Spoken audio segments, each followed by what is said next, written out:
Hi there, welcome to Sleepy Whisper. If you're here, it means your day is done, and your mind just needs a quiet place to rest. So before we begin, please lower your volume to a soft, gentle level. Close your eyes, lie still, and let the world fade away, one breath at a time. You're about to drift into sleep. And tonight, we'll start the very first story in our series, Boring History for Sleep. This one is called How Castles Were Really Built. There will be no drama, no twists, no noise. Just a slow, quiet journey back in time, through stone, mortar, and sleepy whispers. If you enjoy this kind of storytelling, please consider liking this video and subscribing to our channel. It helps us keep making more peaceful content for you to fall asleep to every night. Now, let's begin. Castles. When we picture them today, our minds often conjure images of towering stone walls, grand turrets, deep moats, and high drawbridges. A place of power, mystery, and medieval drama. But in truth, the real story of how castles were built is far less magical, and far more slow, methodical, practical. It begins not with kings and knights, but with mud, lots and lots of mud. In the early Middle Ages, before the grand stone fortresses we often imagine, the first castles were modest structures. Many were made not from stone, but from wood, constructed atop artificial mounds of earth known as motte and bailey. The motte was a large man-made hill, often shaped by hand with shovels, carts, and sheer human effort. It could take months just to pile up enough soil for a single hill. No machines, no shortcuts, just peasant laborers moving wheelbarrow after wheelbarrow of dirt. Once the mound was built, a wooden tower, crude and simple, would be constructed on top. Down below in the bailey, there might be a fenced courtyard, a few wooden huts, and space for livestock. It wasn't glamorous, it wasn't particularly strong, but it worked, for a while. However, wood burned, wood rotted, and wood, while fast to build with, didn't last. So as threats grew and wealth increased, lords began investing in stone. Building a stone castle, though, was a completely different endeavor. First, you had to find the right location. You couldn't just build anywhere. You needed a natural defensive position. Perhaps a hilltop, a cliffside, or land surrounded by water. Once the spot was chosen, the planning began. There were no architectural blueprints like we have today. Instead, master masons, highly skilled and respected, would oversee the design, often using chalk on boards or sketches drawn in sand. These masons didn't just build. They knew geometry, physics, and the principles of load distribution, all passed down orally or through apprenticeship. Next came the quarrying. Stone did not arrive on site neatly packaged. It had to be cut by hand from nearby quarries. Workers, often laborers and criminals, would chip away at cliffs and hillsides using metal tools that dulled quickly and had to be constantly resharpened. Each block of stone could weigh hundreds of pounds and had to be shaped precisely to fit. Transporting it? That was its own ordeal. Carts drawn by oxen, rafts on rivers, or simply dragged slowly across the land. There were no paved roads, no engines, just mud, sweat, and time, lots of time. Construction would often begin with the outer curtain wall. This wall had to be thick, sometimes 10 feet or more, and tall. It was not a single slab, but a composite structure. Two outer stone walls with rubble packed between them, then bound together with mortar. Speaking of mortar, this was made on site, often from a mix of lime, sand, and water. Lime itself had to be burned in kilns, which required fuel, labor, and days of preparation. Mixing the mortar was another full-time job. It had to be the right consistency. Too dry and it would crumble, too wet and it wouldn't set. Meanwhile, scaffolding, made from wood and tied with ropes, would rise around the growing structure. There were no metal safety harnesses, no modern cranes, just ropes, pulleys, and brave men climbing to dangerous heights carrying heavy stone. It was slow, back-breaking work. A castle might take 10, 20, even 30 years to complete. And that was if everything went well. No war, no plague, no shortage of funds or workers. Most castles were built in phases. A wall here, a keep later, a new tower after another decade. It was a process of continual addition, not instant construction. The skilled workers included not only masons, but carpenters, blacksmiths, diggers, water carriers, and lime burners. Each had a role, each had a rhythm. Meals were taken together in camps nearby, often consisting of bread, ale, and boiled grains. Sanitation was primitive, injuries common, pay was low, but it was, for many, steady work. And in those days, that was more than most could ask for. Over time, the shape of castles evolved, from simple square towers to concentric designs, walls within walls, to better resist siege engines and invading armies. But even as they became more complex, the process remained rooted in repetition, muscle, and patience. No magic, no rush, just stone on stone, day after day, until, at last, something permanent emerged from the mud. As the walls slowly rose, one layer of stone at a time, the castle site became a kind of living machine, each person moving in rhythm, each task tied to another, like the turning of slow wooden gears. While the stonemasons shaped blocks and positioned them with precision, the carpenters were just as busy, crafting essential elements that would never be seen from the outside. Wooden scaffolding, hoardings, ladders, floors, beams. None of it would survive the centuries, but all of it was vital in the moment. Carpenters also built massive wooden cranes powered by humans, walking inside large wooden wheels, slowly hoisting stone block by block, turning manpower into vertical progress. Beneath the surface, others worked too. Diggers and earth movers carved moats and shaped foundations, ensuring drainage and stability. Wells were dug deep to provide water, sometimes through solid rock, using little more than muscle and picks. The deeper the well, the greater the risk. But without water, no castle could hold out during a siege. Nearby, lime burners toiled beside smoking kilns, slowly baking limestone to create the precious white powder that, when mixed with water and sand, became mortar. The fires had to be tended day and night. Too hot and the lime would crack. Too cool and it would never form properly. Smoke filled the air, ash clung to every surface. It was thankless, dirty work. And yet, without it, the castle walls could never stand. Over time, the outer curtain wall grew tall enough to walk atop. Parapets were added, with gaps, known as crenellations, for archers to shoot while staying protected. These weren't decorative, they were practical, brutal innovations designed for survival. Meanwhile, towers began to take shape. Round towers replaced square ones, as the curved shape better deflected incoming projectiles. Each tower housed spiral staircases, always built in a clockwise direction. Why? So that a right-handed defender coming down had freedom to swing his sword, while an attacker climbing up had their motion restricted by the central column. It was one of many small but clever details hidden in the cold stone. Inside the castle walls, more construction unfolded. The keep, sometimes called the donjon, was the central stronghold, a thick-walled fortress within the fortress.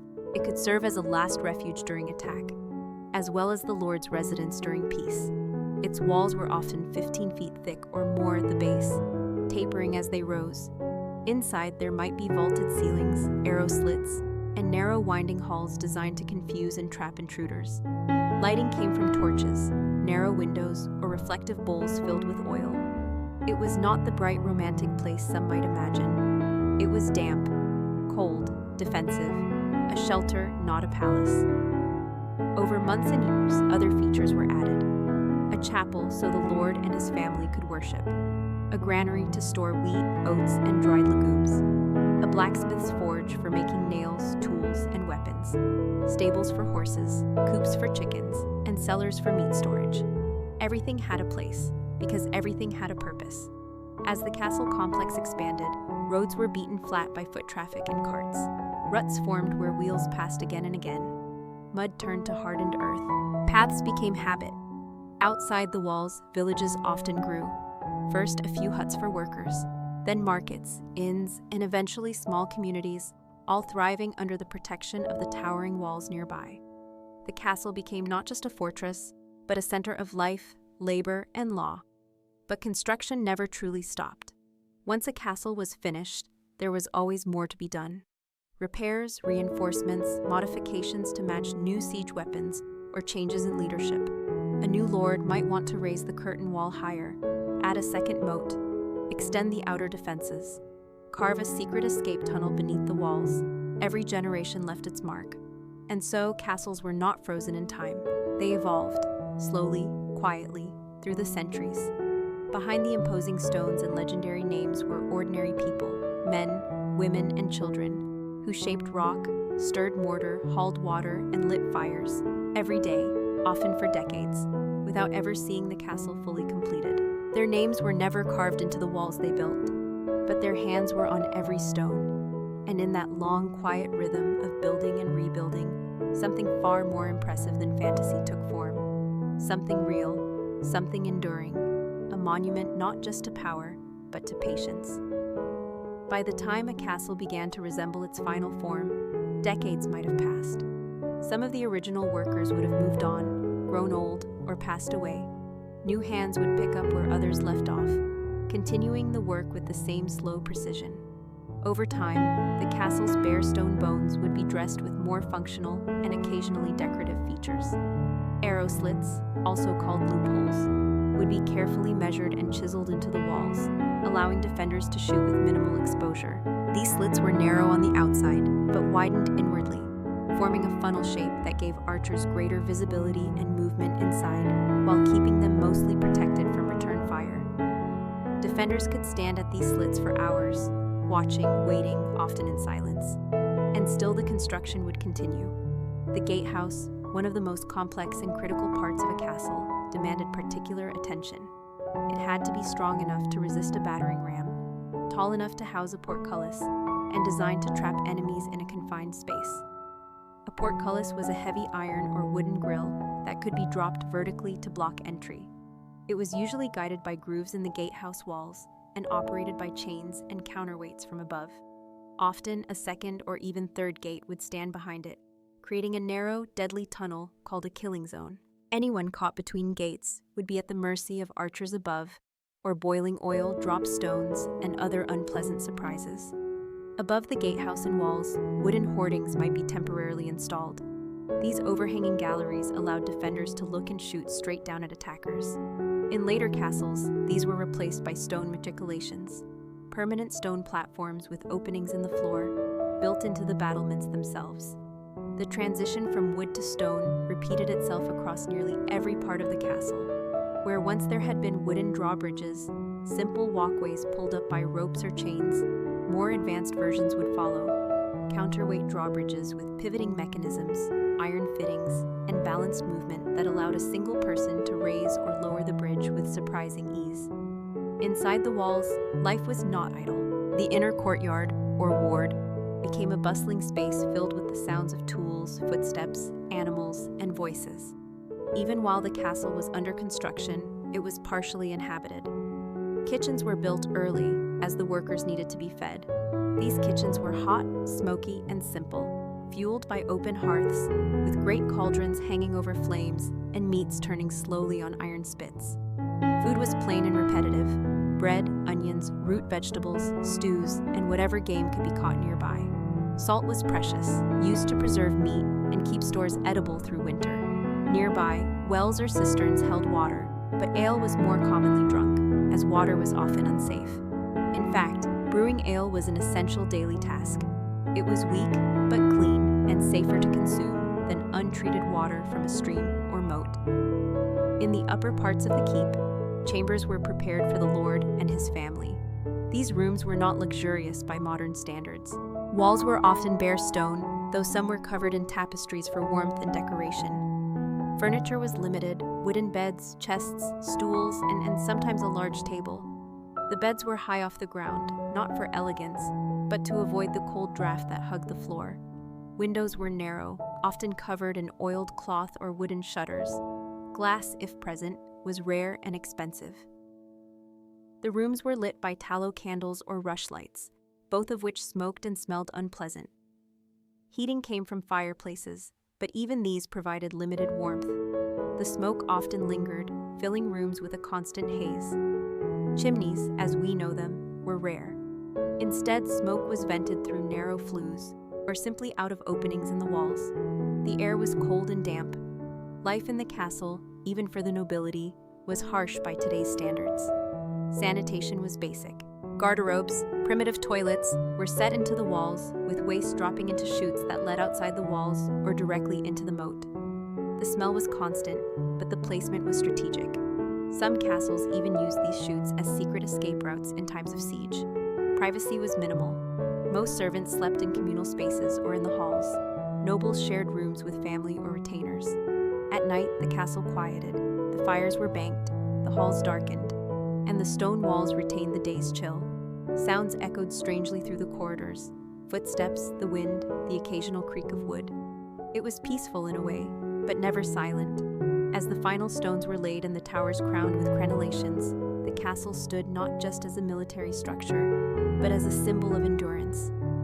It had taken thousands of days, tens of thousands of hands, and countless decisions, both big and small.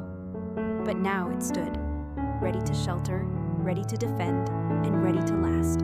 As the years passed and the stones settled into place, the castle began to take on more than just the role of a fortress. It became a living organism, a place where the routines of daily life blended with the weight of political power and the constant awareness of potential danger. Inside those towering walls, the rhythms of life continued without pause. At dawn, the castle stirred with quiet motion. The blacksmith would be among the first to rise, stoking the forge to heat iron for nails, horseshoes, hinges, or weapons. Sparks flew in short bursts, barely noticed by the sleepy eyes of passing servants. Cooks began their long day in the kitchen, kneading dough, boiling porridge, and preparing meat salted the day before. Bread was baked early, as it had to feed everyone, from stable boys to soldiers to nobles. Even the smallest tasks were part of a larger, interdependent web. The stables echoed with the clatter of hooves and murmurs of stable hands as they groomed the horses, cleaned the stalls, and checked the harnesses. Outside the castle walls, peasants worked the land, but inside the castle was its own ecosystem. There were gardens for herbs, small pens for poultry, and storage cellars where sacks of grain and salted meat were carefully monitored. The steward was responsible for keeping track of all supplies. His word could mean the difference between comfort and starvation during a siege. Defensive readiness was always part of castle life. Guards rotated through the towers and along the walls, each scanning the horizon, hands resting on the hilts of weapons. Even in times of peace, training continued. Archers practiced in the yard. Soldiers polished armor, repaired chainmail, and honed their swords. Everything had to be ready, not for battle that day, but for the battle that might come without warning. Maintenance, too, was constant. A castle was not made of eternal stone. It weathered. Rain seeped into cracks. Moss crept along the walls. Winter frost could fracture mortar. Teams of laborers patched, cleaned, and reinforced areas that showed weakness. The roof of the Great Hall needed to be checked after every storm. Gutters had to be cleared. Doors had to be rehung. These were not glamorous tasks, but they were essential to the castle's survival. Life within was often cold, but not entirely without comfort. In the Great Hall, the heart of the castle, meals were taken, guests received, and decisions made. It was here that justice was served, marriages arranged, and news delivered from distant lands. Tapestries covered the stone to insulate the space and display status. Long wooden tables stretched across the hall, flanked by benches and lit by iron chandeliers hung with tallow candles. A large fireplace roared at one end, though it rarely provided enough warmth to reach the farthest corners. The lord and lady would sit at the high table, raised slightly above the others, watching and being watched. In times of celebration, minstrels played lutes and sang songs of old heroes and distant kings. Dancers would twirl across the stone floor, and jugs of ale passed from hand to hand. But on most days, the hall was quiet, functional, and subdued. Higher up, in the private chambers, life was quieter still. A lady might sit near a narrow window, sewing by the dim light, or reading a manuscript if she had been taught to read. Children might play underfoot or be schooled by a tutor in Latin or scripture. Rooms were sparsely furnished, often only a bed, a chest, a bench, and perhaps a shelf for precious objects. There were no wardrobes or closets. Clothes were folded and stored in trunks. Hygiene was simple, baths were rare, and water had to be carried up by hand. A wooden tub might be placed near the hearth, filled with warm water, but the process was long and often reserved for the very wealthy or ill. Most people wiped themselves down with cloths, used herbs to mask odors, and relied on cold water to rinse hands and faces. Despite the harsh conditions, the castle was a place of structure. Bells marked the hours, church services punctuated the day, Meals came at regular times. These routines provided comfort in a world filled with uncertainty. Outside, the weather could change swiftly. Raiders might appear over the hill. A message from a king could summon the Lord to war. But inside the castle, the order held, stone walls shielding the fragile peace of daily life. Beneath it all, the foundation stood strong. The original stones, cut, hauled, and placed decades before, remained in place, their weight pressing into the earth. They held not just the physical structure, but the legacy of all who had worked, suffered, and lived within those walls. In the quiet of the night, after the fires dimmed and the footsteps faded, the castle stood watch, silent, immense, steady. A monument not only to defense, but to endurance. The castle, for all its size and strength, was never truly finished. It was a work in progress, shaped by time, war, weather, and the changing ambitions of those who lived within its walls. Even as one generation completed a tower, the next might decide to expand the curtain wall, raise a second gatehouse, or add living quarters for soldiers. Castles evolved slowly, organically, adapting to the needs of their inhabitants and the threats of the outside world. As new siege technologies emerged, battering rams, trebuchets, and later, gunpowder weapons, castle designs had to change. Thicker walls, sloped bases, and lower, broader towers began to replace the older, tall, and narrow ones. But for most of the Middle Ages, the essence of castle construction remained the same: effort, coordination, and patience. Inside the walls, castle life continued in its predictable rhythm. Children born within the walls would grow up knowing its corners and corridors better than the surrounding countryside. Their first memories might be of the sound of the smith's hammer, the smell of baking bread, or the sight of the guards pacing slowly across the battlements at dawn. For them, the castle was not a fortress, it was home. During times of war, its true purpose was revealed. Farmers and villagers from the surrounding lands would rush inside, bringing carts, livestock, and supplies. The outer gates would close, the drawbridge would rise, guards would man every wall and tower, archers would prepare their bows, boiling water and stones would be readied for defense. The castle, once a place of routine and ritual, became a place of tension, but it was built for this. Its narrow staircases, small doors, and sharp turns confused attackers and protected defenders. Storage rooms stocked with salted meats, dried grains, and barrels of ale allowed the inhabitants to survive for weeks or months if necessary. Wells within the walls meant they would not run dry. The walls stood firm, proof against fire and brute force. And if the enemy could not break through, they might eventually give up. Once the siege ended, the castle would slowly return to normal. Damaged walls would be patched, arrow supplies replenished, wooden hoardings rebuilt. Life resumed, often more quietly than before. The scars of war remained in the stones, but the castle endured. The castle was also a seat of justice. In the great hall, the Lord would hear petitions, settle disputes, and issue punishments. His word was law within those walls. The people who lived in his domain relied on him for protection, but also feared his authority. Trials were swift. Punishments varied, from fines and labor to imprisonment in the dungeon, a dark, cold chamber beneath the castle, often with no light and little food. It was not designed for comfort or reform, only for isolation. And yet, in these same walls, marriages were celebrated, births were welcomed, and holy days honored. A visiting priest might hold mass in the chapel. Musicians might play in the courtyard. Servants would prepare feasts for special guests, roasting whole animals on spits and laying tables with trenchers of bread, dishes of fruit, and pitchers of mead. These occasions brought warmth and color to the gray stone surroundings. Over time, as peace returned to more parts of the land, castles began to change again. Some were renovated for comfort, with larger windows, more fireplaces, and better furnishings.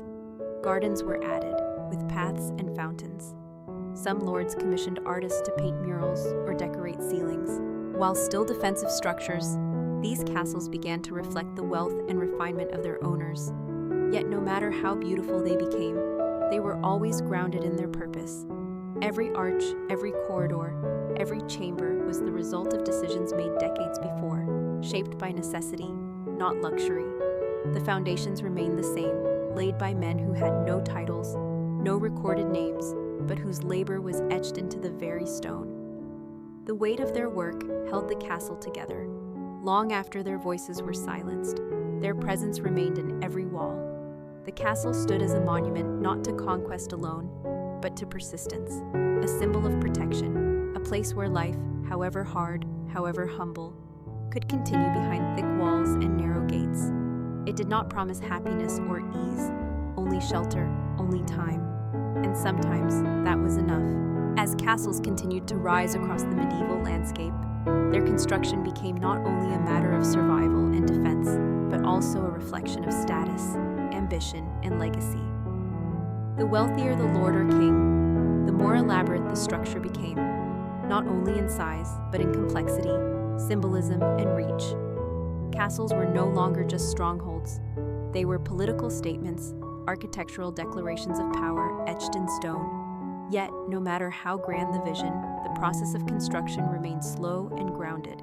Every tower, every wall, every gate required planning, labor, and resources. Master masons would walk the grounds with rods and ropes, marking measurements and eyeing the landscape for weaknesses. They spoke in a language of stones and angles, understanding the way pressure moved through an arch, how weight settled over time, and which stones were best for each type of wall. Beneath them worked teams of apprentices, laborers, and quarrymen, each assigned to a specific role.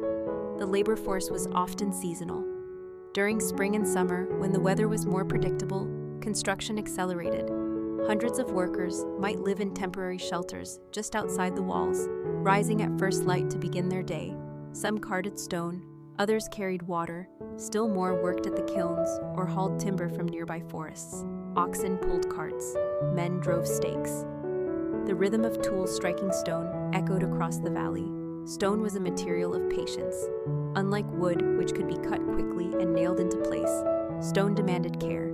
It had to be split, shaped, tested, and set with precision. Once placed, it could not be easily moved, and so each piece mattered. At the center of the castle complex, the keep remained the symbolic heart, a final refuge, a home, and a command post. Its construction was the most difficult of all. The walls of the keep were often the thickest, the highest, and the most time-consuming. Inside, the floors were supported by massive beams or vaulted stone arches. Spiral staircases wound their way upward, each step carefully measured to ensure consistency and safety. The uppermost chambers offered narrow views of the surrounding countryside. These were not built for pleasure, but for awareness, for the early warning of approaching danger. While the exterior of the keep was austere and commanding, the interior was slowly transformed to allow for a functional, if still uncomfortable, life. Wooden floorboards were laid over cold stone. Tapestries were hung not just for decoration, but for insulation. Windows, when present, were small and deeply recessed, often covered with oiled cloth, horn, or thin panes of glass, if the lord could afford it. Fireplaces became more common over time, but smoke was still a familiar presence. Above the hearths, simple chimneys channeled the fumes upward, though not always effectively. Within the castle walls, innovation crept in, slowly and quietly. Engineers devised better pulley systems to move materials upward. Levers, counterweights, and wooden hoists allowed workers to raise stones higher than ever before without relying on brute strength alone.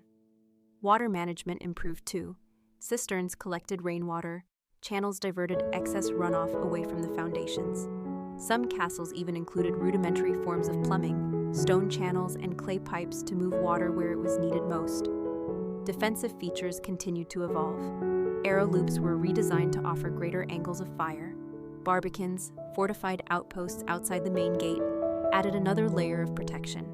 Drawbridges became more sophisticated, balanced to rise smoothly and seal the entrance without requiring massive effort. Walls were built with sloping bases, designed to deflect missiles and make undermining more difficult. As knowledge spread, castle designs became more standardized. Patterns could be seen, keeps at the center, curtain walls surrounding them, towers spaced at intervals, all enclosed by a moat or natural barrier. Yet every castle was still unique, shaped by the landscape, by the needs of its builders, by the history it stood to witness. In the quieter corners of the castle, scribes worked in small chambers, keeping records of supplies, tax, and royal decrees. Their ink-stained fingers moved slowly over parchment, copying letters and accounts that would be stored in wooden chests or carried by messengers across kingdoms. These written records were rare but precious, one of the few means by which life inside a castle was documented. Elsewhere, life went on in routine. The ringing of a bell signaled the time for meals or prayer. Boots echoed on flagstones. Livestock brayed in the lower yard. A servant's voice called through a narrow corridor. And overhead, pigeons circled the highest tower, indifferent to the human efforts below. The castle breathed, in its own way, a slow, heavy breath, rooted in earth and stone, shaped by sweat and silence, and always waiting for another stone, another season, another generation. As time passed and castles became more widespread, their designs continued to adapt, not only to the needs of defense and daily life, but also to the gradual shifts in climate, economy, and regional culture. In northern regions, where winters were longer and colder, builders began to insulate walls more carefully, using layered drapery and animal hides. Fireplaces became larger, with deeper hearths and improved smoke channels. In southern climates, windows were designed to allow more light and air, with open courtyards serving as places of gathering and rest. Despite regional differences, the essence of castle construction remained rooted in three things: patience, practicality, and permanence. Every choice had a reason. Every material had a purpose. Builders did not waste effort on ornamentation unless it served to reflect power, intimidate enemies, or impress visitors. But even in the most austere castles, a quiet beauty could be found, sunlight catching the edge of a newly cut stone, the soft curve of an archway, or the worn smoothness of steps trodden by hundreds of feet. In some castles, artisans were invited to carve simple patterns along the walls, symbols of loyalty, sacred crosses, or even the stonemason's personal mark. These tiny carvings were not meant to be seen by many. They were hidden in corners, along narrow stairwells, or near the top of a tower, quiet signatures from those who labored in silence. Occasionally, a castle would include a tower designed not for battle, but for observation. These high lookouts, sometimes known as watchtowers or turrets, provided a view of the surrounding landscape in every direction. From there, a single watchman could see approaching caravans, darkening clouds, or signs of trouble at the edge of the forest. Their job required vigilance, but also solitude, standing watch for hours, day after day, season after season. Inside the main structure, rooms were gradually divided into more specific functions. What had once been shared sleeping quarters became separate chambers for guests, family, and servants. A solar was added, an upper floor room where the lord's family could gather, read, sew, or rest in the sun. This was one of the warmest and most private areas in the castle, a small retreat from the cold stone halls below. Kitchens too evolved. While early kitchens were often placed inside the castle, many were later moved to separate buildings nearby. This helped reduce the risk of fire, which could spread rapidly through wooden roofs and upper floors. In these kitchens, cooks worked with large cauldrons, open flames, iron pots, and wooden boards. Recipes were simple, passed down by word rather than written text. Meat pies, stews, flatbreads, and roasted vegetables made up the bulk of the meals. Spices were rare and expensive. Salt was essential both for flavor and for preservation. Water was drawn by hand, and all waste had to be carried out manually. Still, a well-run kitchen was a mark of pride. Castles hosted guests often, other nobles, traveling clerics, or royal envoys, and hospitality was a reflection of power. Elsewhere, the chapel served as the spiritual heart of the castle. Built with care, even when space was limited, it offered a place for prayer, marriage, christening, or mourning. The chapel's stone altar might be unadorned or decorated with carvings, but it always faced east, toward the rising sun. A simple stained glass window, if available, colored the morning light and cast soft hues onto the cold floor. Religious services were held in Latin. Most attendees did not understand the words, but the rhythm of the ritual brought comfort. Bells marked the hours, candles flickered, and above all, silence was respected. In the courtyards and open spaces, life was more animated. Dogs barked, chickens clucked. Children chased one another with sticks or rolled wooden hoops along the ground. On quiet afternoons, someone might play a flute or hum a local song while weaving baskets or repairing cloaks. Laughter echoed through the stone corridors, carried on the breeze and fading into the sky above the battlements. Yet always the walls stood, motionless, watchful. The castle was not just a structure, it was a keeper of time. It held the stories of those who had passed through it. The stonemason with calloused hands, the child who scribbled chalk along the base of a tower, the soldier who leaned on his spear during a long night watch. And in the stillness between each task, between each hammer strike or footstep, the castle listened. To the wind, to the breath of those who lived inside, to the slow and steady march of the centuries. As the castle matured through decades of use, it took on not only the physical characteristics of a fortress, but the emotional atmosphere of a self-contained world.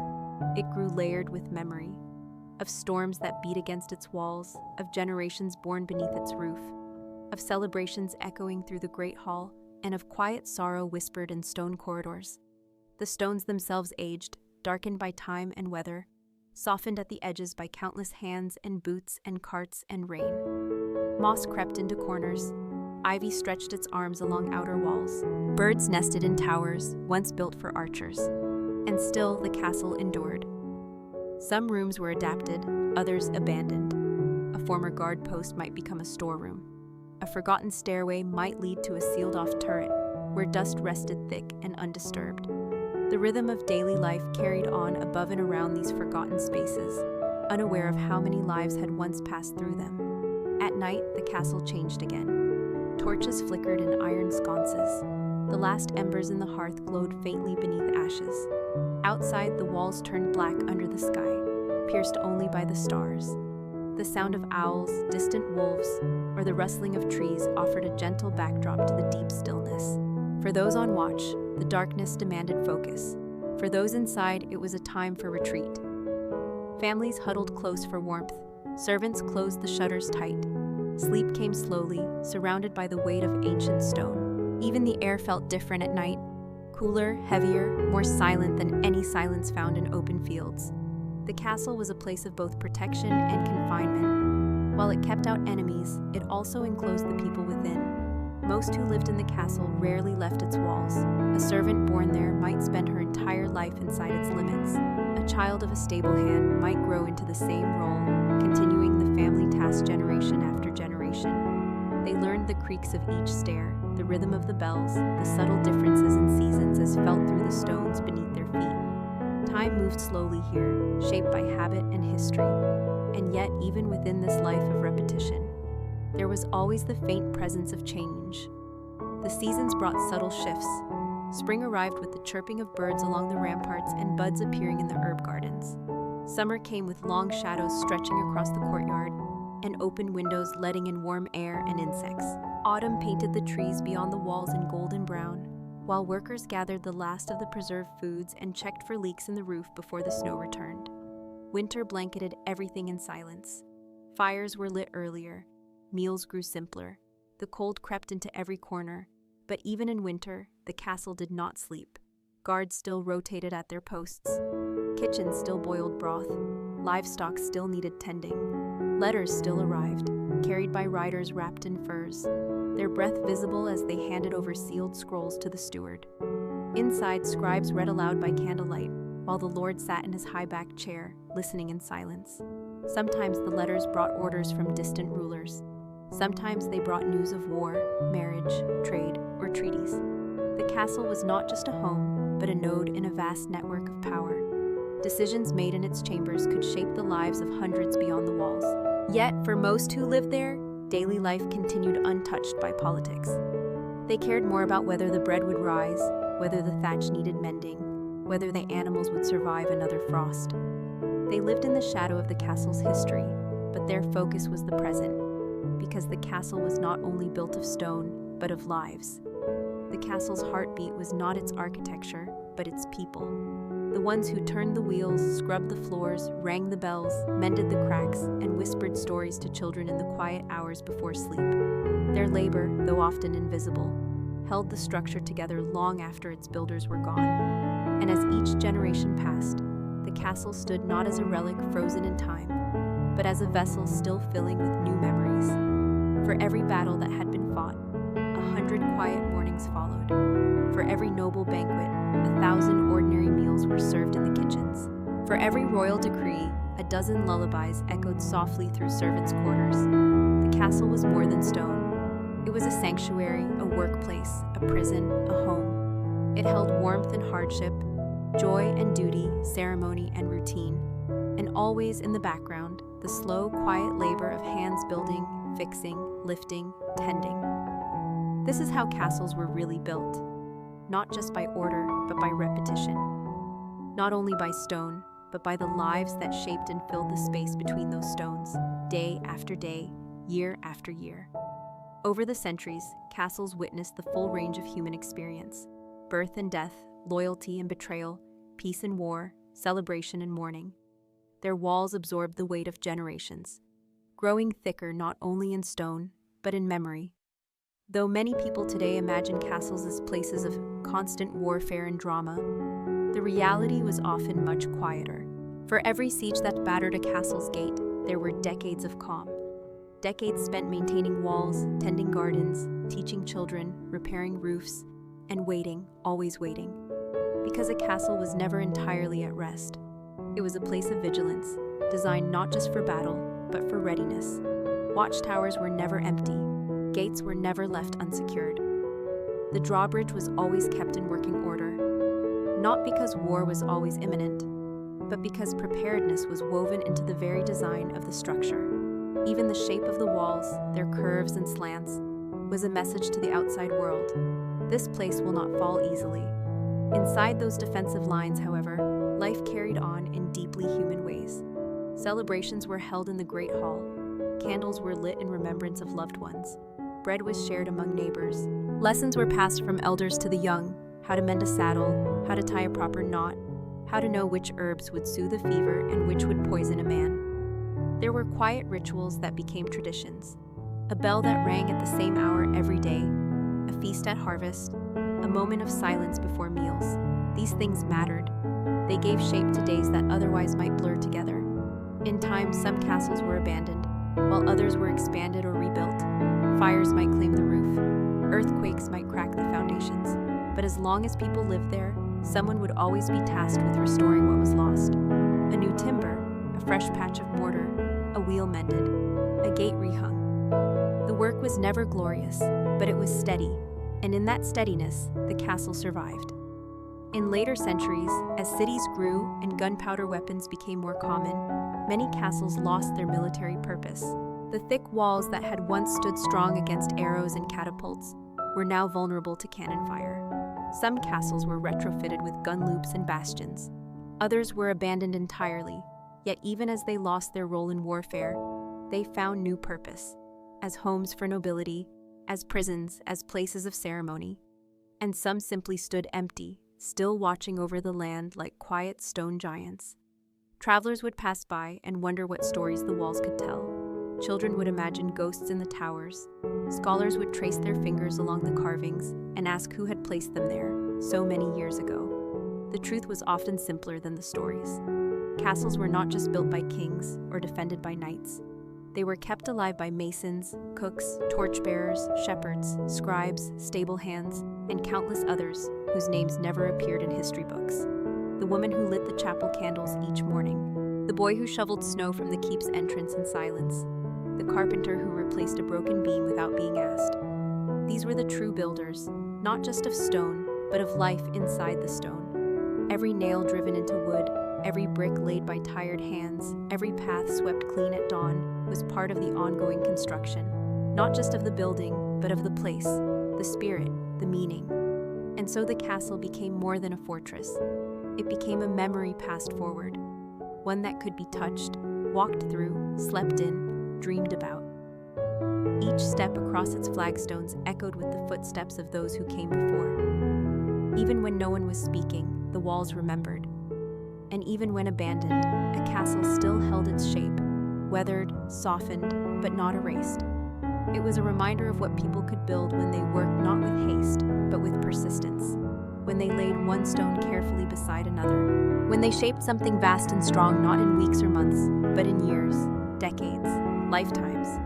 It is easy to look at a castle and see only strength, to see only the stone, the towers, the height. But behind every inch of that strength lies something gentler, a rhythm, a ritual, a memory of hands moving slowly, steadily. That's how castles were really built, and that's why some of them still stand. In the final understanding of how castles were really built, one must look not only at the stones or the mortar, but at the centuries themselves. For a castle was not a project with a single beginning and end. It was an unfolding process, a layered legacy shaped by time, changing needs, and the quiet resilience of those who lived within and around it. When a castle was first imagined, it began not with a sketch, but with a decision. A lord or ruler would look at a hill, a cliff, or a river bend and say, "Here."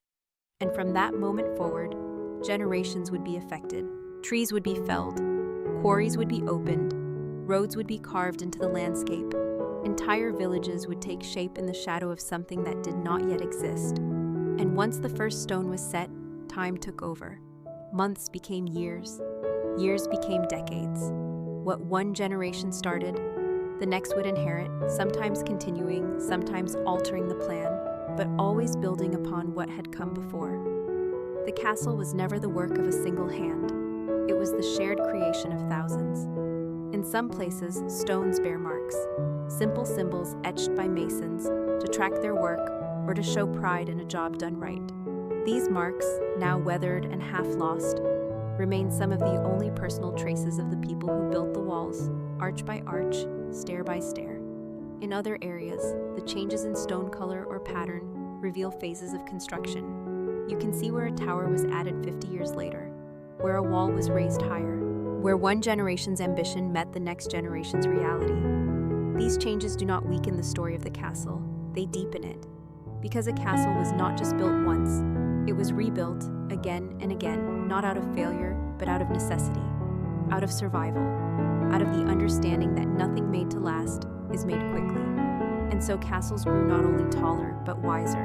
Inside, behind the defensive features, human life played out in all its fragile complexity. Servants who came and went, dogs who patrolled the yards, children who were born in winter and named after saints, fires that warmed the halls and fires that sometimes destroyed them. There were seasons of growth and seasons of loss. A new lord might bring new laws. A marriage might unite two distant houses. A death might hang heavy in the silence of the great hall. Yet still, the walls stood. Even as the world changed around them, even as kingdoms rose and fell, castles survived through adaptation. Some became manors, some became prisons. Some fell into ruin, their stones taken by locals to build cottages and bridges. Others became museums, symbols, stories told to tourists and students and travelers who walked through the halls with cameras in quiet awe. And still, in the corners and crevices, the original spirit lingers. The echo of a boot on cold stone, the distant clang of metal on metal, the scent of wood smoke that once drifted upward from the hearth.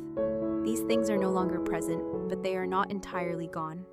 They are suspended in the air, in the way that only old places hold memory.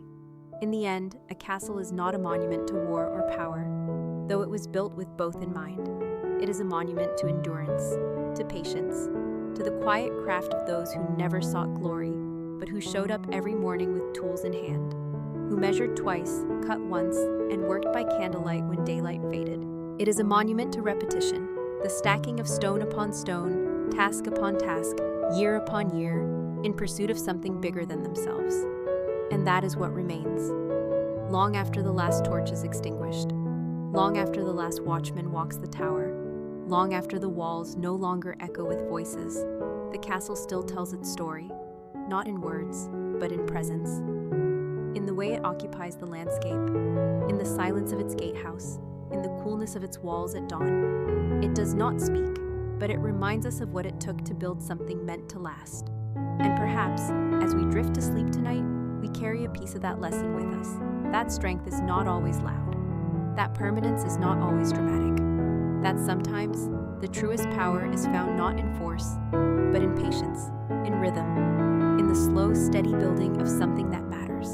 So now, as you lay in the quiet of your room, with your eyes gently closed and your breath slow and calm, know this: castles were not built in a day.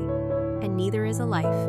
But with time, care, and quiet determination, something strong can rise. Just like those walls, still standing after all these years. And that in the end of our story.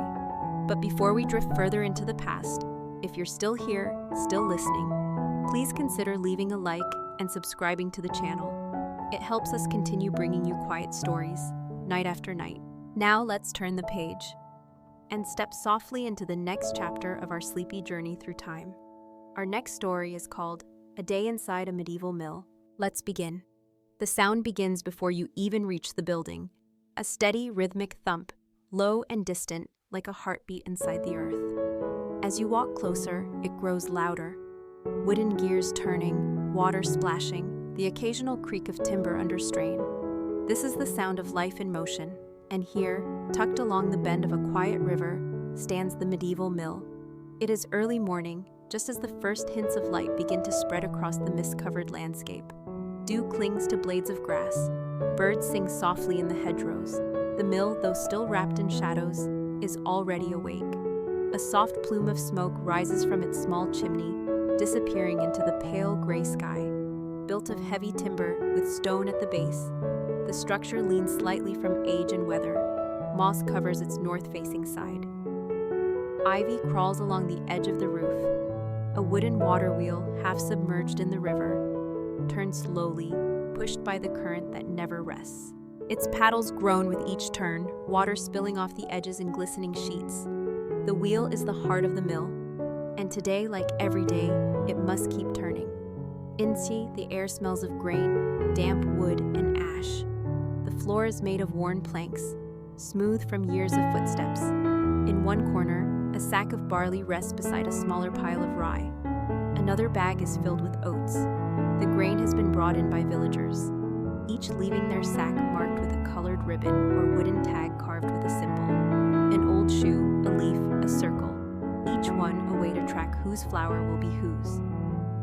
The miller, a man in his late 50s with a dust-covered tunic and strong, calloused hands, is already at work.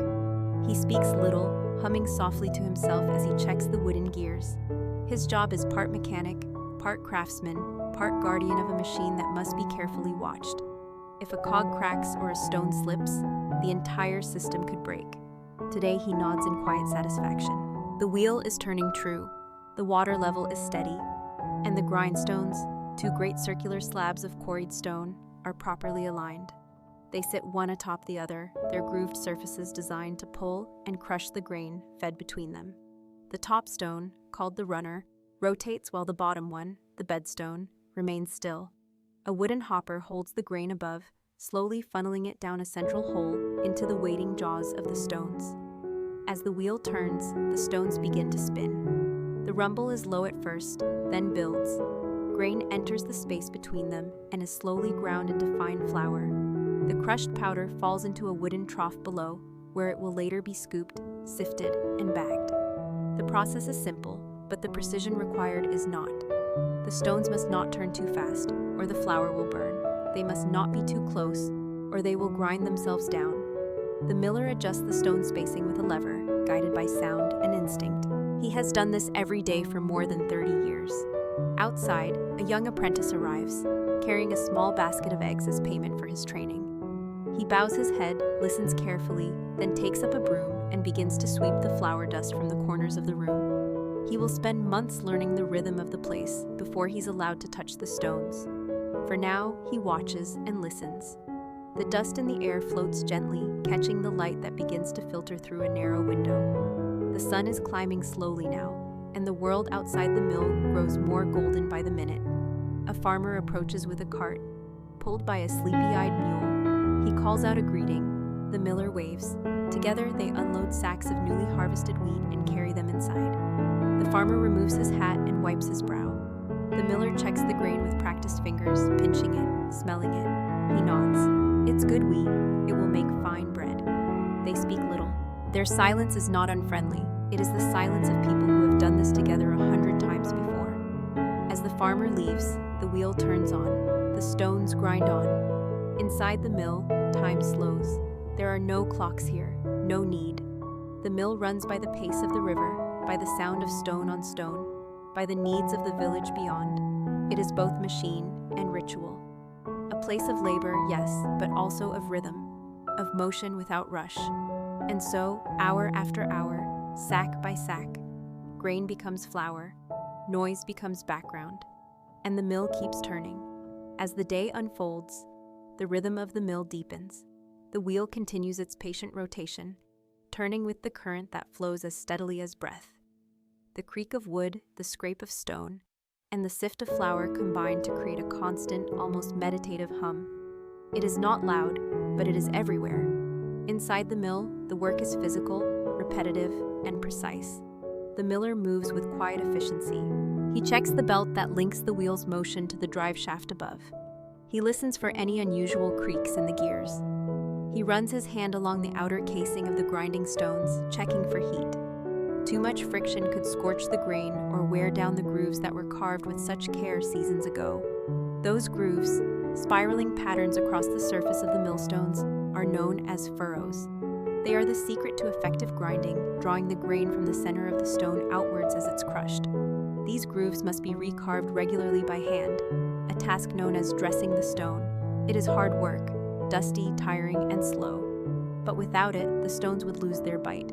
Today they are still sharp, and so the flour continues to fall soft and pale into the waiting trough below. The apprentice, still sweeping and learning, watches closely.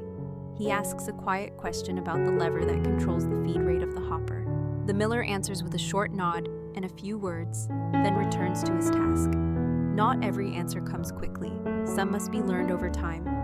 The apprentice will understand more by season's end. Outside, the sun is higher now. The sky has turned from gray to blue, and the mist that once hugged the riverbank has lifted. Birds flit among the trees. A group of village children wander nearby, barefoot and curious, drawn by the familiar sound of the turning wheel.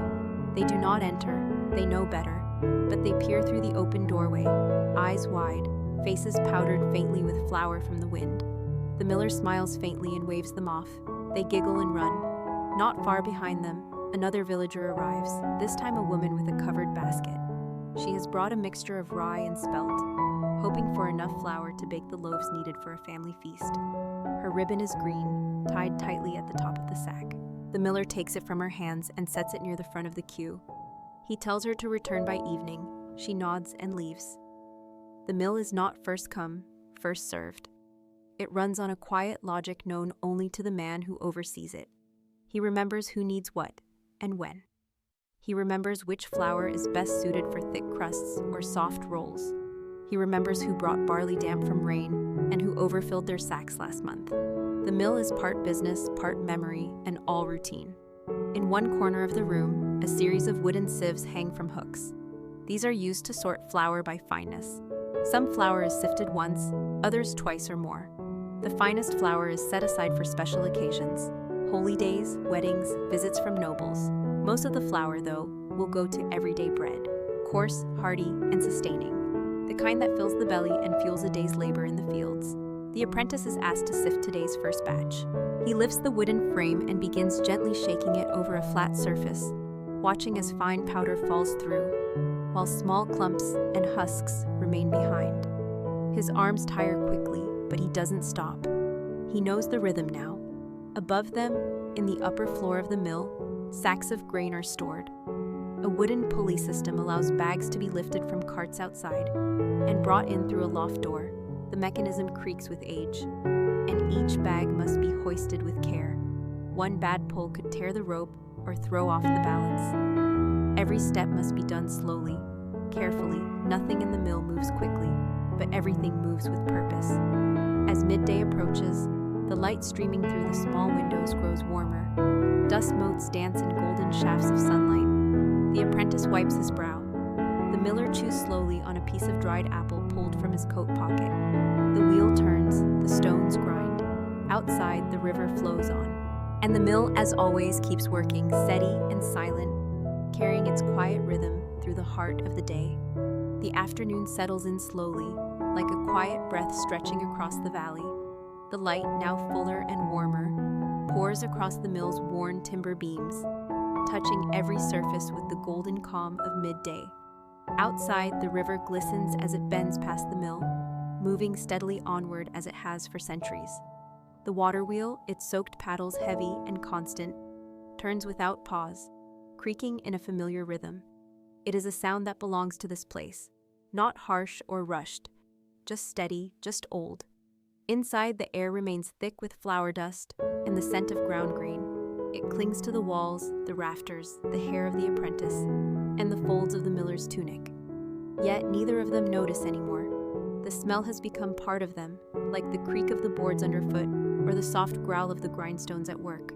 By now, the mill has processed a dozen sacks, each one bearing the weight of a family's hope for nourishment. The ground flour lies piled in deep troughs, its texture fine and warm to the touch. Some of it will be sifted again, some will be taken as it is, coarser, darker, full of husk and strength. The kind of flour that lasts, the kind of flour that fills. The apprentice, now familiar with the tasks of the day, climbs to the loft to check on the grain sacks. The rope and pulley system groans under his cautious weight. He moves slowly, not yet as confident as his mentor, but careful. He inspects each bag for dampness or signs of mice. Then, returning below, he begins the slow process of measuring grain into the hopper. He knows not to overfill it. That mistake, once made, is not soon forgotten. Below, the miller adjusts the runner stone again. It has begun to whine, a thin pitch that only a practiced ear would recognize as trouble. A few turns of the handle, a pause, he listens. The sound settles. He says nothing, but glances toward the apprentice, who has noticed. There's a nod of acknowledgement. No praise is given, but none is needed. Outside, a soft knock comes at the open door frame. Another farmer, older this time, with a walking stick and a bent back, steps into the light. He carries no sack, only a small wooden box filled with a handful of precious kernels. His crop was small this year, but enough to grind a few loaves worth of flour. The miller accepts the box without comment and gently empties the grain into the hopper. The old man remains to sit on a low bench near the door, resting in the shade, eyes half closed. He has done this many times before, in years when his beard was not so gray and his hands did not tremble. The wheel continues. The grain descends, the stones press, and the flour falls. Time inside the mill does not feel like time outside. Hours pass without urgency. Tasks repeat without complaint. There is no bell to mark the hour, no chime to hurry the hands. The only clock is the river. The only calendar is the season. As the sun arcs downward, the light inside shifts, painting new shadows along the beams and floor. The apprentice pauses to watch the dust swirl lazily in the air, then returns to the sieve. The rhythm resumes. The rhythm never really stops. In a far corner of the mill, tools hang from nails in the wall, chisels, brushes, oilcloths. Each one has a place. Each one is worn with use. Maintenance is not just part of the job, it is the job. The wheel must be scrubbed free of moss, the gears must be oiled, the bearings checked, the belts tightened. Even the walls need brushing down, for flour builds up in every crack, and moisture invites rot. A lazy day might invite disaster in the future. And so the miller checks, always, the sound of boots outside. A young woman arrives, her sleeves rolled up, carrying 2 loaves of yesterday's bread. She exchanges them for a small sack of fresh flour. A quiet barter, a nod, a thank you. This is how the village breathes, through small exchanges, quiet work, unspoken trust. The mill, in its way, is part of the village's lungs. It inhales the harvest, it exhales nourishment, and through it, life continues. The light outside has begun to soften into the first tones of late afternoon. Shadows stretch longer. The wheel, turning as it did in the morning, shows no sign of stopping, but the sacks are fewer now. The noise a little quieter. The apprentice rests for a moment, leaning against the wall, eyes half closed. The miller stands at the open door, looking out at the sky, one hand resting on the wooden frame as he listens to the creak, the splash, the hum. This too is part of the rhythm. Not silence, but pause. As the afternoon stretches toward evening, the golden light deepens into something softer, warmer, more fragile. The long shadows creeping across the wooden floorboards of the mill carry with them the quiet weight of another day nearly done. Outside, the sky has shifted to a pale amber, and the hum of insects rises gently from the tall grass along the riverbank. The water wheel turns still, each slow revolution sending droplets tumbling into the stream below. The mill has not stopped once since sunrise, and it will not stop until the final bag is milled and marked. Inside, the rhythm is slower now, not from fatigue, but from familiarity. Each movement is instinctive. The miller adjusts the lever with 2 fingers, his other hand already reaching for a cloth to wipe down the flour chute. The apprentice is learning to move quietly, stepping around tools and beams without knocking anything loose. He speaks less now, not from fear, but from understanding that some work speaks best in silence. The last few sacks of the day wait near the door, their linen seams dusty and frayed, tied with ribbons that tell simple stories: a blue knot for the baker's family, a red twist for the woman who lost her husband last winter, a braided cord for the young couple who married last month. Each sack carries more than grain. It carries intent, history, hope. The apprentice lifts the next bag carefully, pouring its contents into the hopper as the miller watches with a steady eye. The grain flows downward in a soft rustle, disappearing between the great millstones, which continue to rotate with their steady, ancient sound. As the stones grind, the flour falls again, warm and fragrant into the trough below. The scent is rich now, more than just grain. It's the smell of the day's work, of sunlight on timber, of dust and sweat and old wood baked by time. The floor beneath the stones vibrates faintly, not enough to disturb, just enough to remind them that energy is always moving here, even in stillness. Near the open door, the old farmer from earlier remains seated. His eyes are closed now, chin resting lightly on his chest. He's not asleep, not quite, just resting in a way that feels almost like part of the building. His cane lies across his lap, his boots dusty, his breathing slow and deep. He is as much a fixture as the wheel or the stone. In the loft above, a few birds have nested in the beams. They chirp softly now and then, heads twitching at the sound of footsteps below. The mill does not bother them. It is part of their world, just as the river and the trees are. They do not fear the sound of grinding stone. It has always been there. In the far corner, the miller opens a small wooden chest and removes a leather-bound ledger. With a charcoal stick, he carefully makes a few notes. No words, only marks, symbols, numbers, understood only by him. He tallies what has come in, what has gone out, what must be remembered tomorrow. The apprentice watches, curious. One day that ledger will be his. One day he will know which marks to write and which ones to leave unspoken. But not yet. A soft breeze enters through the doorway, carrying with it the scent of river reeds and the distant smoke of evening fires. Somewhere beyond the mill, the village is beginning to settle in. Children are called home, animals are led to shelter, fires are lit beneath iron pots. The mill too begins to prepare for closure. The miller signals with a glance, and the apprentice begins brushing down the benches, gathering the empty sacks, wiping the metal scoop that has served all day. Each task is done slowly, deliberately, without urgency. This is the last hour. It deserves to be unhurried. The water wheel will continue turning even after the stones have stopped. The river does not know of hours or wages. It flows because it must, and the wheel turns because the river does. The final sack is placed in the hopper. The stones press once more. The flour falls in a soft whisper. When it is done, the lever is gently pulled back, the grain cut off, the stones allowed to slow. No one speaks. The sounds themselves are enough. The shift in tone, the settling of gears, the fading echo of motion. The mill is quiet now, but not empty. The work is done, but the space is full, with dust in the air, with the scent of the day's labor, with the warmth of the fading light. The old man rises slowly, nods to the miller, and steps out into the cooling dusk. The apprentice follows to sweep the threshold one last time, watching as the river continues past. Calm and steady, inside the miller rests one hand on the grindstone and closes his eyes just for a moment. He knows the wheel will turn again tomorrow. He knows the sacks will return. And he knows that some things are worth repeating, not because they are easy, but because they matter. Evening has come to the village, and the sky outside the mill has softened into deep hues of rose and lavender. The light that once streamed through the small windows has faded, replaced by shadows that stretch long across the wooden floor. The river beside the mill reflects the colors of the setting sun, its gentle current still nudging the water wheel in slow, deliberate turns.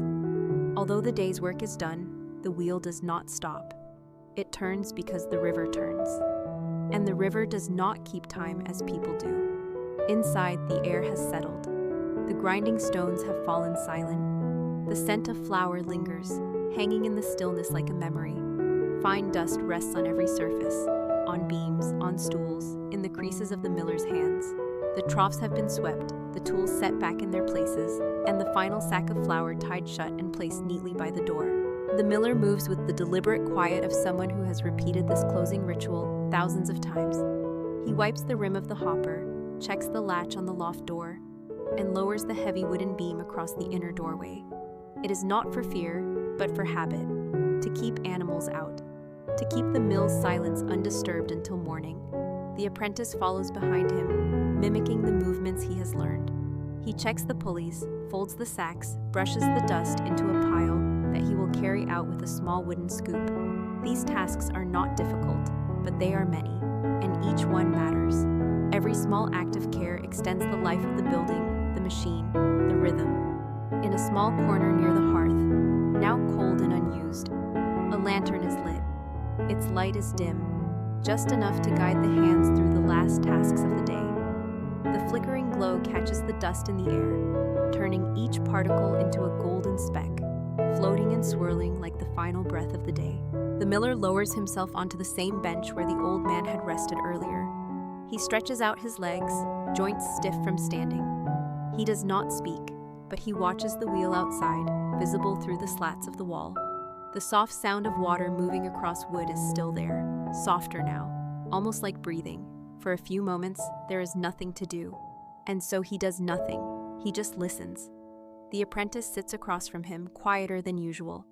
His hands are folded, his face streaked faintly with flour. He looks tired, but not in the way of someone defeated. He looks the way someone does when they have worked hard and understood why. The miller notices, and for the first time that day, he speaks more than a sentence. He tells the boy that the stones must rest too, that if they turn too long without pause, they heat, they wear, they crack. Everything, man, stone, wood, river, needs rhythm. Not just motion, but rest. It is a lesson passed not in books, but in dust and silence and the weight of repetition. Outside, the village settles into its own evening rituals. Doors close, lanterns glow behind windows. Soft voices drift over fields. A dog barks once and then falls quiet. In the distance, smoke curls from chimneys, rising slowly into the darkening sky. The world becomes a little slower with each minute. And the mill, though now still, remains part of it. The mill is not just a machine, it is a keeper of time, of trust, of tradition. It marks the passing of the seasons more faithfully than any calendar. It measures effort, not in hours, but months, and hours, but in sacks filled and loaves baked, in footsteps worn into stairs, in wooden beams darkened by 1,000 hands. The mill does not boast, it does not change quickly, but it remains. And that, in the end, is what gives it its strength. In the final moments before they leave, the miller walks once more around the room. His fingers graze the edge of the millstone. He lays a hand against the beam near the door, a kind of wordless farewell, a thank you. He does this every night, not for superstition, but for respect. Outside, the apprentice unties the mule and cart. The sacks of flour are loaded. The path home is known and well-trodden. As they walk away, the wheel continues to turn, slowly, silently, unseen in the growing dark. The mill does not sleep. It waits. And in that waiting, it endures. Because even when the stones are quiet, the memory of their motion remains. Night has now fully settled over the village. The last traces of color have disappeared from the sky, leaving behind a deep indigo canvas scattered with faint stars. A crescent moon hangs low on the horizon, its reflection gently trembling in the slow-moving river beside the mill. The water wheel, though unseen in the dark, still turns, its creak softened by distance and wrapped in the hush of the evening air. From the path leading back toward the village, The silhouettes of the miller and his apprentice grow smaller with each step, their cart gently bumping along the uneven ground. The mule's hooves make soft sounds in the dust. The sacks of flour in the back shift slightly with every turn. They will be delivered in the morning. For now, they simply travel home. Back inside the mill, the lantern left hanging near the hearth burns low, its flame flickering as it runs out of oil. Its final light glows along the floor, casting long shadows up the beams and leaving corners hidden in darkness. The tools on the wall remain undisturbed. The empty hopper rests silent above the millstones, and a thin layer of flour dust has already begun to settle over the troughs and work tables. There is no one to see it, but the stillness inside the mill is not empty. It is full with memory, with motion paused, with the breath that comes after a long, steady day. Outside, the air cools. A mist begins to gather along the edge of the river, thin and silver. Frogs call from nearby reeds. The leaves on the trees rustle softly in the breeze. And somewhere in the distance, an owl hoots once and then falls silent. These are the sounds of night, not noisy or chaotic, but steady and natural. They surround the mill and wrap it in a kind of gentle hush. The building, though old and worn, stands firm against the dark. It is used to this rhythm, built to it. Every beam, every nail, every stone placed with the knowledge that time moves slowly in places like this. The mill is not bothered by silence. It is patient. It understands the value of pause. If you were to stand inside the mill now, in the middle of this quiet hour, you might hear the soft drip of water from the wheel outside. You might hear the wind moving through the gaps in the shutters. And you might feel, more than hear, the presence of the day that just passed. The footsteps, the flour, the laughter of children running by, the weight of the sacks, the conversations too quiet to remember. It lingers, not as sound, but as atmosphere. The apprentice sleeps in a loft above the small barn where the mule is kept. His arms ache, but in a good way. His fingers are still stained with flour. His dreams are scattered with the spinning of stones and the smell of grain. He does not yet realize it, but he is slowly becoming part of the story of this place. The miller, in his cottage nearby, sits by a low fire. He drinks something warm from a wooden cup, staring into the flames without speaking. He thinks about the wheel, the stones, the weather, the sacks to expect tomorrow, but he does not worry. He has done this too long for worry. He simply prepares. The mill will need tending again at dawn. The river will keep flowing. The wheel will turn, and he will be there, just as he has always been. It is easy to think of history as something grand, something loud, but in truth, history is more often found in places like this, in quiet buildings on the edge of quiet villages, in tools worn smooth by generations of hands, in stones that have turned not once, but 1,000 times. The medieval mill is not a place of drama, it is a place of rhythm, of slow, purposeful repetition, of time measured not by clocks, but by sacks, seasons, and sunrises. It is a place where small things matter, where every grain poured, every stone dressed, every lever adjusted carries meaning. And in that meaning, something lasting is built. Not just flour, but memory, not just work, but presence. And so the wheel continues, unseen now, unheard by most, but still turning, still pressing forward, still fulfilling its simple, ancient task. And as the night deepens and the mist thickens along the banks of the river, the mill rests in its silence, waiting for another day, another sack, another sunrise, always ready, always steady, always turning. In the quiet hours before dawn, the medieval mill sleeps beneath a blanket of fog. The air is still and cool, touched with the earthy scent of damp grass and old wood. The river, ever patient, moves quietly past the building, its surface silver and smooth beneath the faint shimmer of moonlight. The water wheel, now dark with moisture, continues to turn, slowly, steadily, driven not by urgency, but by the gentle insistence of the flowing current. Its paddles lift and drop with a soft splash, like a slow exhale in the silence of the night. The mill itself is a shadow among shadows, standing firm against the quiet darkness. Its outline is familiar, tall, broad, slightly leaning from age. The windows are dark, the doors are barred. In hand all is still. Yet even now, the building breathes in its own quiet way. The flour dust that settled during the day has not yet been stirred.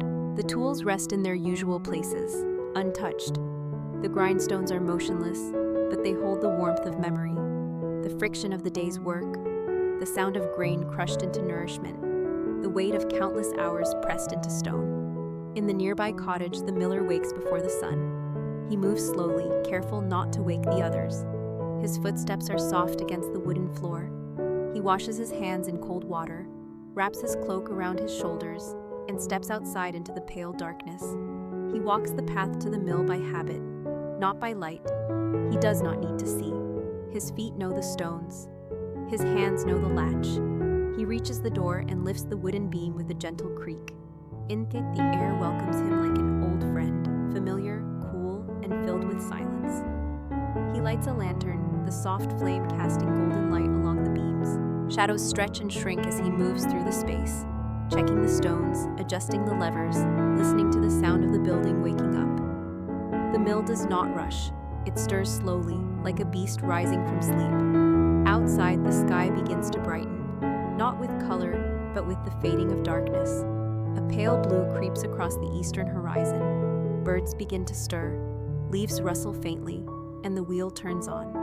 The apprentice arrives soon after, walking with a yawn and a quiet greeting.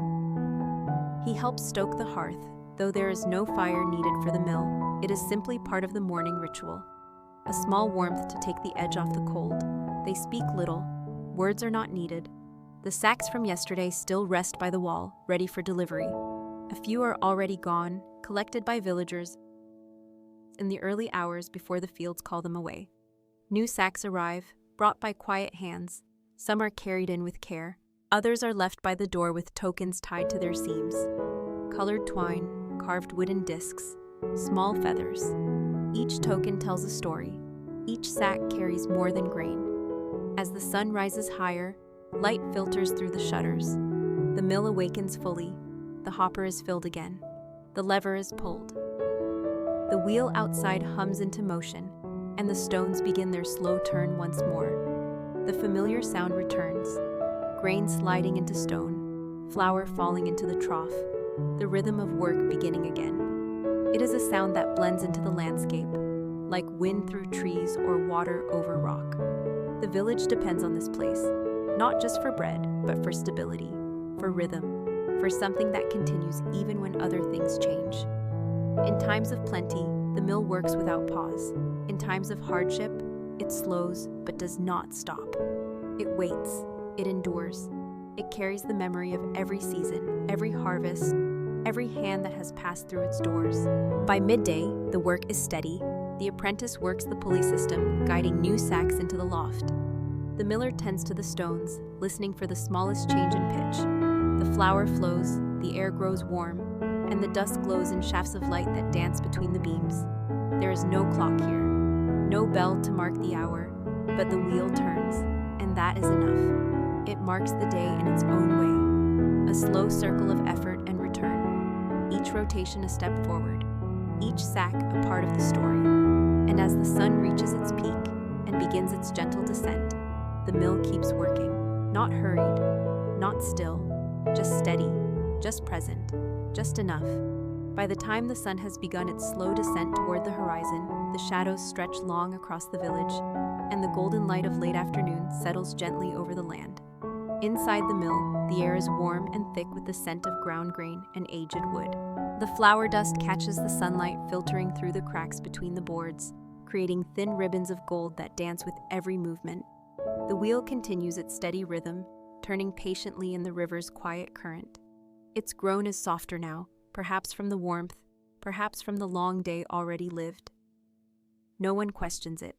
The wheel knows its pace, and the mill follows. The miller leans slightly against the frame of the hopper, watching the grain fall through in a slow trickle, listening for the sound of the stones below. His ears, sharpened by years of experience, notice the faint change in pitch, a sign that the grain has shifted, that the stone spacing may need a slight adjustment. He reaches out without looking and moves the wooden lever by a fraction, just enough to restore the balance. The apprentice, on the other side of the room, is refilling a sack of freshly sifted flour. He ties it tightly with a strip of cloth and places it near the doorway where it will be collected at dusk. His shirt is damp at the collar. His hands are powdered white. He wipes his brow with the back of his sleeve and moves to the sieve again. There is still more to do. Outside, the voices of villagers can be heard faintly, a mother calling to her children, the bark of a dog, the rolling wheels of a cart moving slowly up the dirt path. Life continues around the mill, but inside, time seems to slow. The rhythm of grinding, sifting, and filling repeats without end, without complaint. The repetition is not a burden, it is comfort. In the loft above, grain sacks rest in careful rows, each one marked with a symbol or knot, placed according to when they arrived and how soon they are needed. The apprentice knows not to disturb the order. He moves only the sacks his master tells him to. Every action in the mill, no matter how small, is part of a system older than he is, older than most living in the village. A system built on trust, on memory, on the turning of the wheel. As the afternoon fades into early evening, the light turns softer still. The sun's rays spill across the wooden beams in long angles, and the heat of the day begins to lift. A breeze comes through the open doorway, stirring the flour dust into swirling shapes for just a moment before it settles again. The miller steps outside and looks down at the river. He watches the water pass beneath the wheel, notices how the paddles lift and drop, dripping with every turn. He does not speak. He simply watches, hand resting on the doorway, boots planted firmly on the earth. Behind him, the apprentice wipes down the grindstone, gently removing the fine layer of dust that has gathered over the day. He knows that even though the wheel still turns, the end of the day is coming. Soon the last sack will be emptied into the hopper. Soon the stones will be allowed to stop, but not yet. A final customer arrives, a woman with a woven basket and a sack of rye. She greets the miller with a nod, places her sack on the step, and offers a jar of honey in return for a quick turn through the stones. The miller nods. No words are needed. The rye is poured. The stones begin again. The apprentice watches the flow. He listens to the changing pitch. He is learning to hear what the miller hears, to see what he sees. The flour that comes from this batch is slightly darker, coarser than the earlier grind. It will make good flatbread, good winter food. He bags it carefully and returns the sack with the same quiet gesture his master uses. The woman thanks them and disappears down the path. The wheel turns on. The final hour begins. Shadows reach across the floor. The sun sinks low behind the trees, and the rhythm continues. Grind, sift, tie, place. The apprentice finishes sweeping the floor, collecting the flour dust that has settled in the corners. He stores the unused bags. He checks the pulleys one last time. The day is almost done, but not quite. The stones are slowing now, just slightly. The grain has run low. The hopper is nearly empty. The wheel outside moves with a groan that feels familiar, almost restful. The miller walks once more through the room, checking everything with a glance. No repairs needed, no warnings for tomorrow. Just silence, just readiness. And still the mill turns. The last rays of sunlight have now slipped below the horizon, leaving the landscape bathed in a soft blue twilight. The mill stands in near stillness, touched only by the fading light that filters through the gaps in its weathered walls. Shadows deepen across the floor. Outside, the river reflects the dusk sky, turning from silver to slate. But the wheel still turns, its motion quieter now, as if responding to the hush that falls over everything at the end of the day. Inside, the mill is beginning its slow return to silence. The air is cooler. The flour has settled.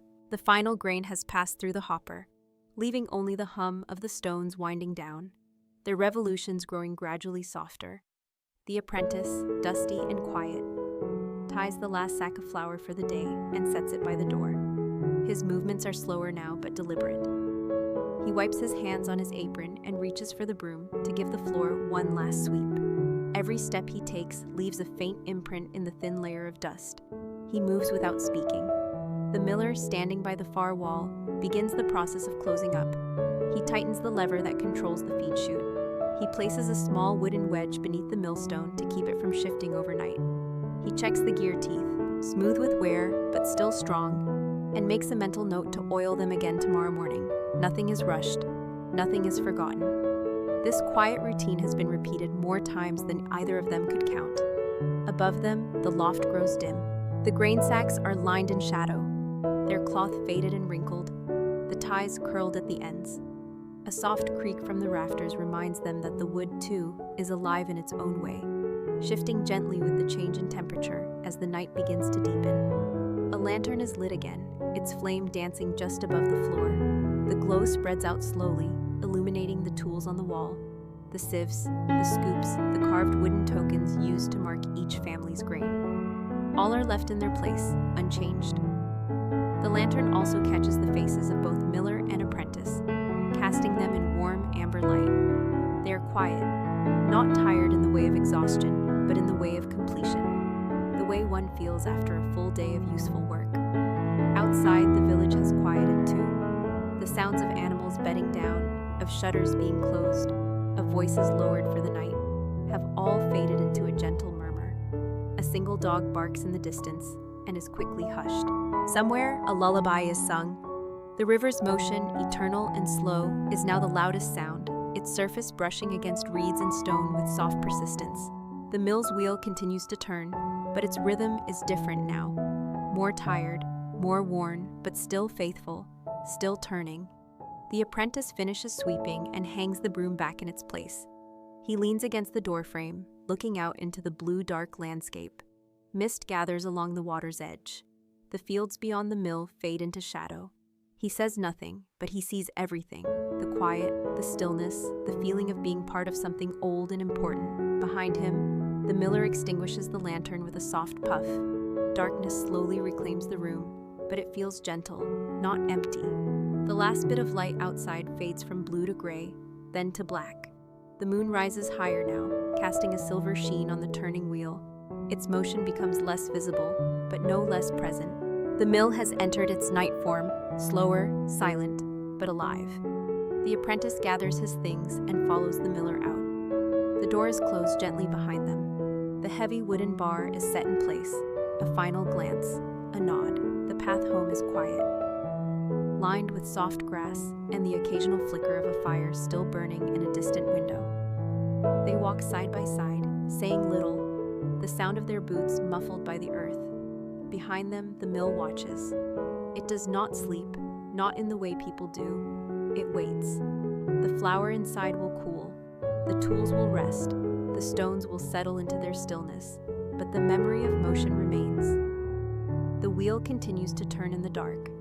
Not for work, not for sound, just because the river flows. And as long as the river flows, the wheel will follow, turning slowly, quietly, faithfully through the night. By the time midnight passes and the village sleeps in stillness, the mill has become something more than a building. In the quiet of night, without motion, without speech, it becomes a memory made solid, a place where time does not rush, where work is done without fanfare, where the sound of turning stone and flowing water becomes as natural as breathing.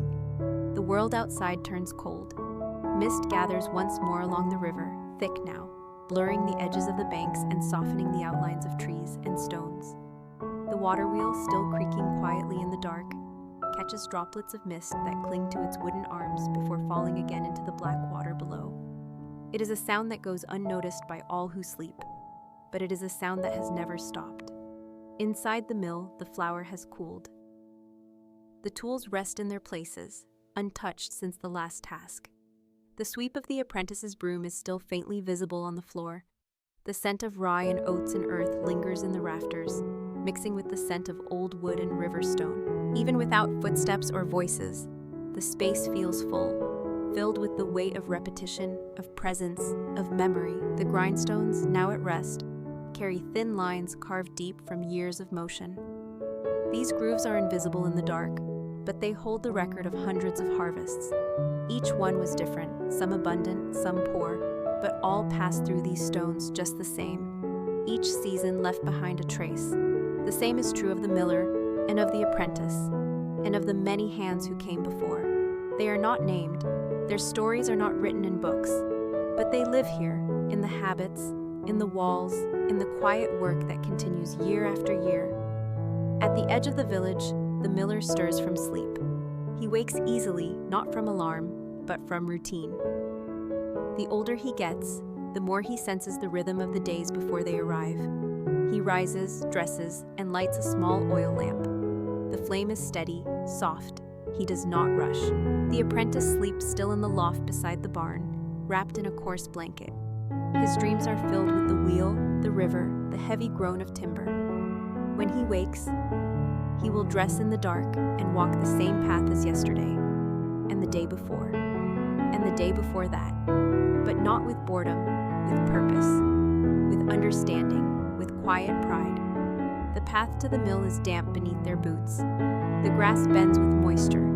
Birds have not yet begun their songs, but the world is slowly preparing for morning. Inside the mill, they will not speak much. The hopper will be filled again. The stones will be checked. The wheel will resume its louder rhythm. The grain will begin to flow. And the cycle will repeat, not because it is commanded, but because it is known, trusted, true. That is what the mill has always offered. Not speed, not excitement, but stability. It is a place where time is marked by effort, where work leaves behind something tangible. Bags of flour, worn beams, smooth stairs, and hands covered in dust. These things are small, ordinary, but they are real. They are lasting, and in their quiet way, they shape lives. In spring, the sacks are lighter. The grains are new, green, still soft from recent harvest. In summer, the air inside the mill grows thick. The wheel creaks louder with heat. In autumn, the harvest arrives heavy and hurried. In winter, the sacks slow. The stones rest more often. And yet, even in winter, the wheel turns. The river does not stop. Neither does the mill. It slows, it waits, it adjusts, but it never ends. As dawn begins once again, the sky turns pale above the treetops. A rooster calls somewhere far off. Smoke begins to rise from cottage chimneys. The village stirs, slow and sleepy, but the mill is already ready. The door is unbarred. The lantern is lit. The wheel is turning. A sack is opened. The first grain falls, and another day begins. Just as it did yesterday, just as it will tomorrow. This is the life of the medieval mill, not marked by glory, but by rhythm, not remembered by name, but by presence. It is not grand, but it endures. And perhaps, as you rest now, letting your breath slow, letting your thoughts fade, you feel the rhythm too. The soft grind of stone, the hush of flour falling, the steady turn of the wheel in the river's arms. No rush, no noise, just movement, just memory, just rest. And that brings our story to a close. If you're still here, drifting quietly with us through time. Before we begin the next chapter, I'd like to kindly ask for a like and a subscribe. It helps keep this quiet little corner of history alive, night after night. Now, let's continue our journey into the past. The next story in our Boring History for Sleep series is called The Story of a Medieval Market Day. Take a deep breath, let your body relax, and let's begin. Before the sky turns gold and before the village roosters begin to crow, the preparations have already begun. The medieval market day starts not with trumpets or announcements, but with the muffled shuffle of feet on dew-covered grass and the soft creak of cartwheels rolling down dirt paths still damp from the night. In the distance, a faint bell tolls once, a signal not of urgency, but of habit. A quiet declaration that today is not like the others. It is a day of trade, a day of gathering, a market day. The village center, usually quiet and still in the early morning, begins to stir. From the edges of the forest, merchants emerge, wrapped in cloaks and wool, leading carts pulled by oxen or donkeys. Some come on foot, their arms heavy with baskets. Others arrive in pairs, humming softly, speaking in low voices as the mist rises around them. Most have traveled for hours, beginning their journey well before dawn, their breath rising in white puffs as they guide their animals over the winding trails. As they enter the village square, they are greeted not by shouts or crowds, but by a familiar hush, the kind that comes with shared purpose. Wooden stalls, built with rough planks and patched with straw, stand in neat rows, some already occupied, others waiting to be claimed. The ground beneath is hard-packed earth, rutted by cartwheels, dusted with hay, and scattered with stray feathers from the chickens that wander freely here. The scent of soil and damp wool fills the air, mingled with the faint sweetness of dried herbs carried in from nearby farms. A man unloads wheels of hard cheese from the back of his cart, placing them carefully on a thick cloth spread over his stall's counter. Beside him, a woman arranges bunches of dried lavender, tying them neatly with colored twine. Across the square, a basket maker lays out his wares, shallow trays, deep bins, and finely woven traps for fish. He sits cross-legged behind them, his fingers already busy shaping the next piece. The rhythm of his work steady and slow. The sun has not yet broken through the clouds, but the sky is lightening to a soft gray. The day begins not with noise, but with rhythm. Stalls are filled, fires are lit. A pot of porridge simmers quietly at one end of the square, sending steam upward into the cool air. Bread is unwrapped, still warm from the morning ovens. Small clay cups are filled with watered-down ale, not strong, but enough to warm the belly. Villagers begin to emerge from their homes, cloaks wrapped tightly, boots crunching softly over the frost-kissed ground. They do not rush. They know the market will be there all day. Children cling to their mothers' skirts, wide-eyed at the sight of so many colors, smells, and sounds. A boy runs ahead, pointing to a stand where painted wooden toys are stacked in a crooked tower. The toy maker smiles without words and nods. A few coins trade hands. The boy carries the toy away like treasure. A blacksmith arrives late, his apron already stained with soot. He carries a bundle of horseshoes and a stack of knives wrapped in cloth. He has no stall of his own, but he lays his goods near the stone wall and leans his tools against a barrel. People know where to find him. His wares do not need decoration. They speak for themselves in weight and purpose. By now, the square has filled with quiet energy. Voices rise and fall like waves, not shouting, but blending. A harmony of greetings, haggling, and gentle laughter. Somewhere, a lute begins to play a soft, wandering tune. It's not a performance, just a sound to soften the corners of the morning. The miller arrives, sleeves rolled, with small sacks of flour tied tightly at the top. His hands are white with dust. He places his goods beside the bread seller. They nod in silent agreement. A trade will be made later. There is no rush. The baker's loaves are stacked in woven baskets, some crusted with herbs, others round and plain. She lifts one, breaks it in half, and hands a piece to a passing child without asking for payment. The mother says thank you. The child smiles through a mouthful of bread. The sun is higher now. The mist has burned off. The colors of the market come to life. Red apples in wooden crates, green onions bundled with straw, copper pots reflecting the daylight, dyed fabrics folded neatly in piles. A small dog barks twice, and then settles beneath a cart. Two men argue over the price of a wool tunic, but laugh before either raises his voice. This is not a marketplace of grandeur. There are no silks from distant lands or gems behind glass, but everything here is useful. Everything has a place. Everything carries the mark of time and hands and care. And slowly, gently, the medieval market day moves forward, not with fanfare, but with the quiet pulse of human connection, a day not of spectacle, but of presence. As the morning deepens into midday, the heartbeat of the market grows stronger, not louder, never frantic, but fuller, steadier, more alive. The sun now rests just above the rooftops, casting long shadows across the uneven cobbles and warming the backs of villagers and merchants alike. Cloaks are loosened, sleeves are rolled. The scent of freshly baked bread mingles with the salt of cured meats, the sharpness of aged cheese, and the faint perfume of crushed herbs beneath passing boots. The stalls are alive with color now. Deep reds from apples and berries, golden browns from loaves and pastries, earthen tones from pottery arranged neatly in rows, bowls, cups, jugs, each one slightly different, each one shaped by the same slow turning wheel. A potter sits beside her wares, hands stained with clay, greeting customers with a soft nod. Her fingers never stop moving, always turning, shaping something new. She works even as she sells, her rhythm uninterrupted.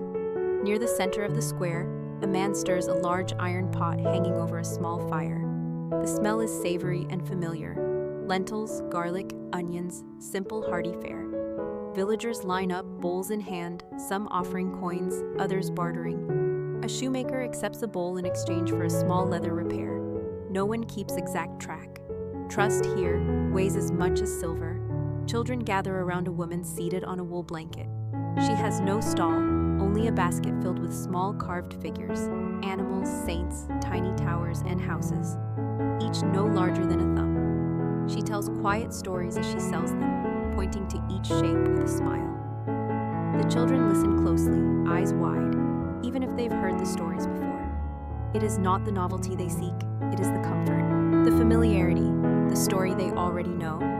Around the edge of the market, a man sharpens blades on a whetstone attached to his cart. The scraping sound is steady, rhythmic, almost musical. One by one, farmers approach with scythes, kitchen knives, shears. Each is sharpened carefully, handed back with a nod. The man says little. His service is in the steel. Not far from him, a woman displays dyed cloth, deep blues, earthy greens, soft grays, folded into squares, ready to be sewn into tunics or cloaks. Her fingers are stained with color. She explains the process to a curious girl, how leaves become dye, how fabric must soak for days, how sunlight fixes the shade. The girl listens with reverence, running her fingers across the fabric as if it holds magic. In truth, it does. Not the kind of magic in stories, but the quiet magic of labor, of time, of patience. Elsewhere, a storyteller has found a corner and an audience. He wears a red sash and carries a carved walking stick. His voice is low and calm, weaving tales of lost kings and wise animals, of seasons and storms, of a knight who once bought a fish that could sing. The villagers smile, some laugh gently. Even the merchants pause to listen between customers. For a moment, the square feels smaller, cozier, as if everyone is gathered around a single fire. At the edge of the square, a priest blesses a basket of fruit for an elderly woman. She kneels before him briefly, then rises slowly with the help of a neighbor. No one rushes her. She is offered a bench near the herb stand. A younger man brings her a cup of water. The market holds space for everyone, for buyers, sellers, listeners, wanderers. No one is hurried. The hours pass like the breeze that stirs the fabric overhead, soft and warm and welcome. A flock of birds takes flight from the rooftops, circling above the square, casting brief shadows as they pass.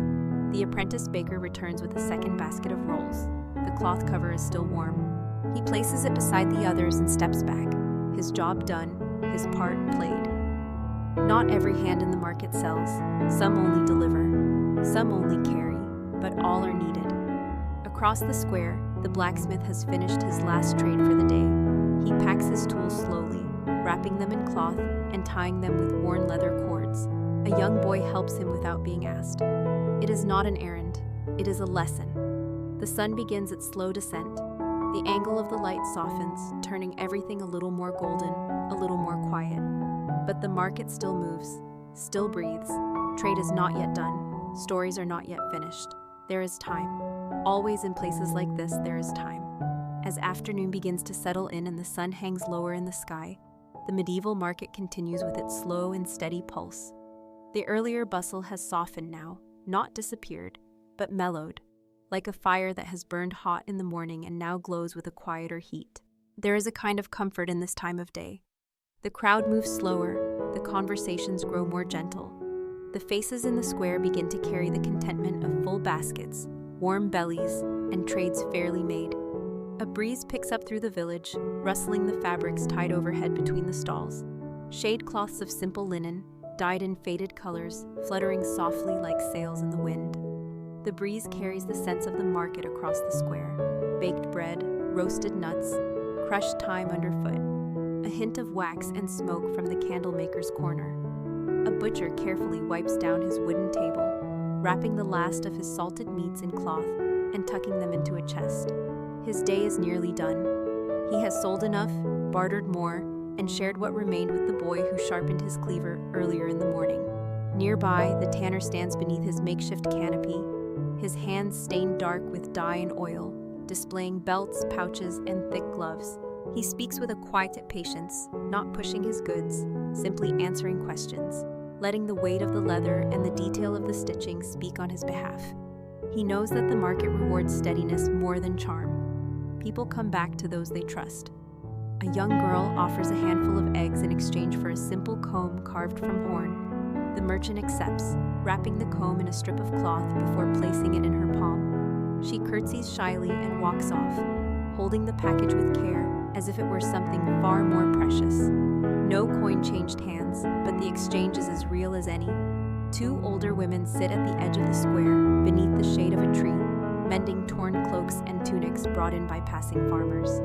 Their needles move quickly, thread glinting in the sun. They speak quietly to each other, heads bowed in concentration, but always looking up when someone approaches, always ready to help.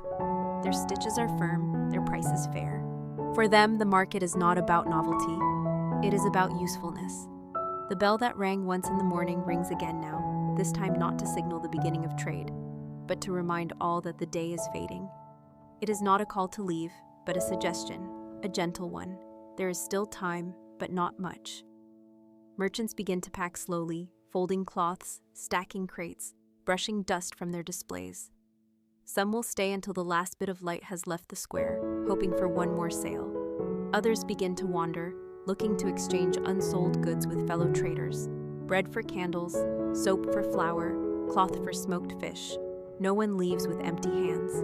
Even the unsold has value.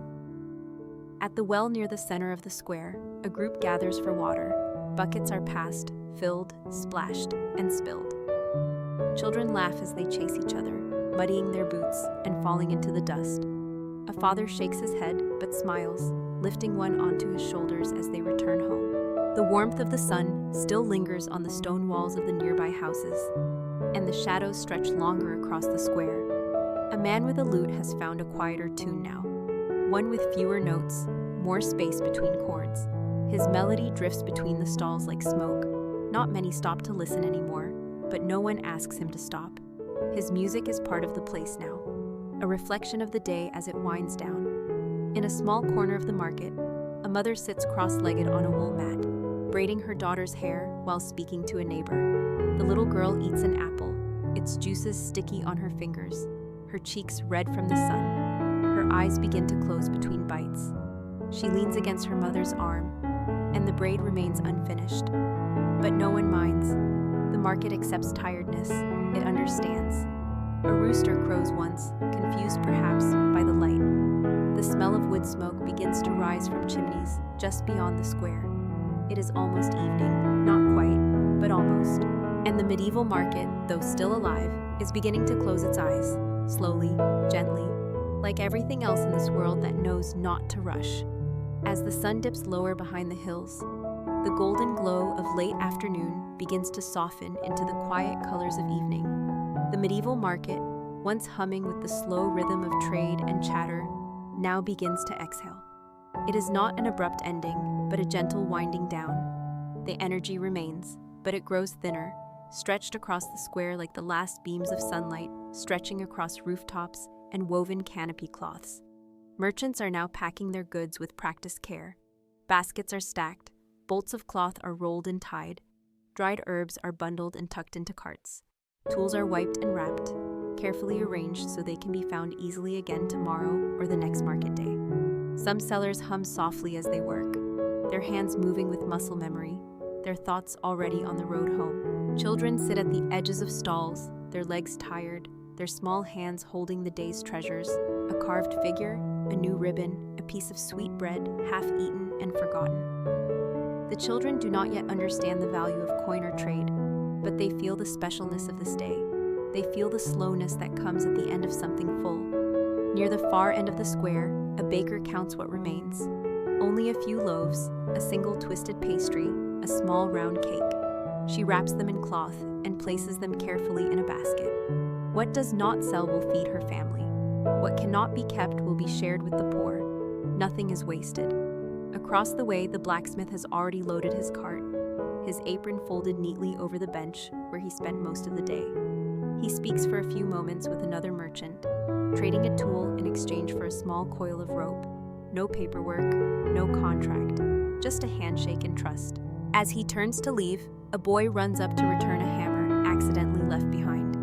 The blacksmith smiles, tousles the boy's hair, and nods his thanks. These are the moments that hold a market together. Not the loud ones, but the quiet ones. The gestures pass back and forth like invisible threads. weaving neighbor to neighbor. At the well, the last few buckets are drawn, the water is cool, and the air is cooler still. Steam rises from a kettle in the corner where someone has been boiling herbs for tea. The scent drifts between stalls, lavender, chamomile, a hint of mint. A few villagers sit on benches nearby, sipping slowly, not speaking much. They watch the colors of the sky change from gold to pale blue to violet. A kind of unspoken gratitude rests between them, not just for the goods traded or coins earned, but for the peace of the day. In a small stall near the center, the potter wraps her last jug in wool and places it in her satchel. She stands slowly, her knees stiff, and stretches her back before reaching for her walking stick.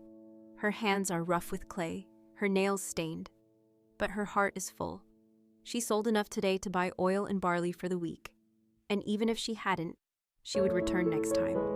The market, after all, is not only for gain. It is for being seen, for showing up, for placing something you've made in the world and saying quietly, "This is mine, I shaped this, I offer it to you." The storyteller has fallen silent. His voice, which held the crowd's attention earlier with tales of wonder and wit, is now at rest. He sits near the fountain, polishing the handle of his carved walking stick. He does not need applause. The reward was in the telling, in the eyes that widened, in the breath that held still. His stories, like the market itself, were not about escape, but about remembrance. At the far edge of the square, a woman with a cart full of feathers and thread gathers her unsold goods and hums a lullaby her grandmother once sang. She's not sure why it returns to her now, but it feels right. It floats into the air, unnoticed by most, but carried by the wind. A soft ending to a long day. The bell that marked the morning tolls once more, just once. A closing note, a whisper. As the final merchants begin to leave, wheels creaking gently beneath wooden carts, the square begins to empty. Dust stirs, footsteps fade, and the animals that roamed freely are led home. The birds quiet, the laughter dies down, and the village exhales again. The market is not truly gone.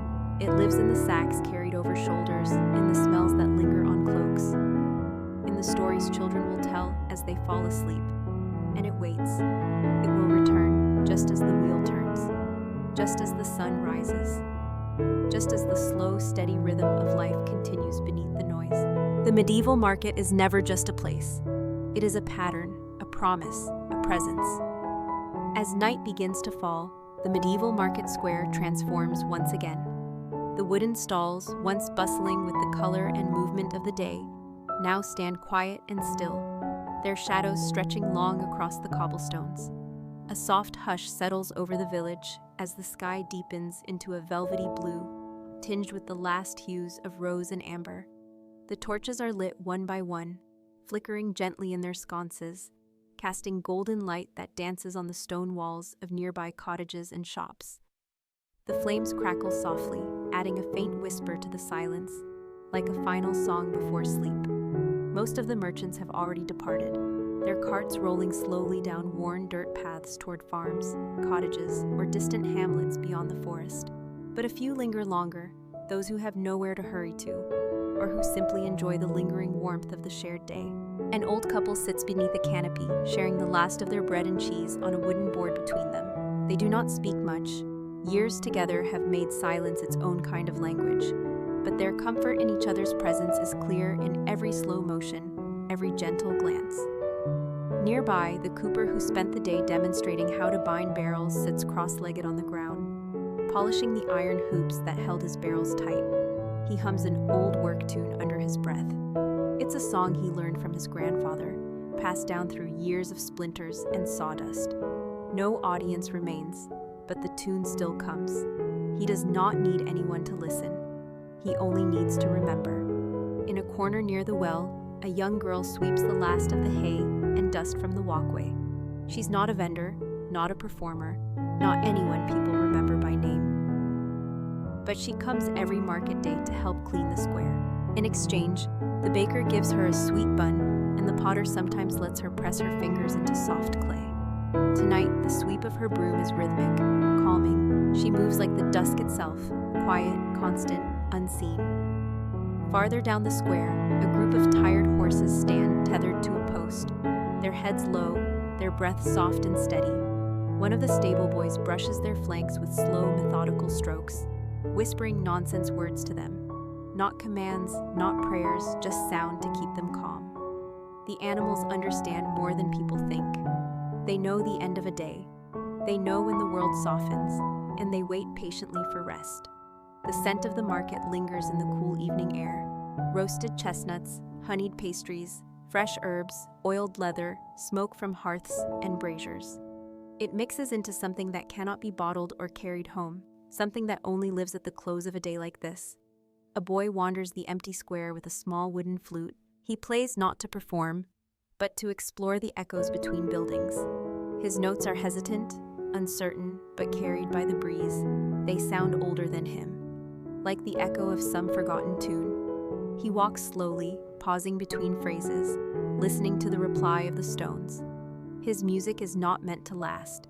It is meant to be let go. In a corner not far from the fountain, an elderly woman opens a small bundle wrapped in cloth. Inside are tiny trinkets she did not sell. Buttons carved from horn, pins of polished bone, fragments of lace.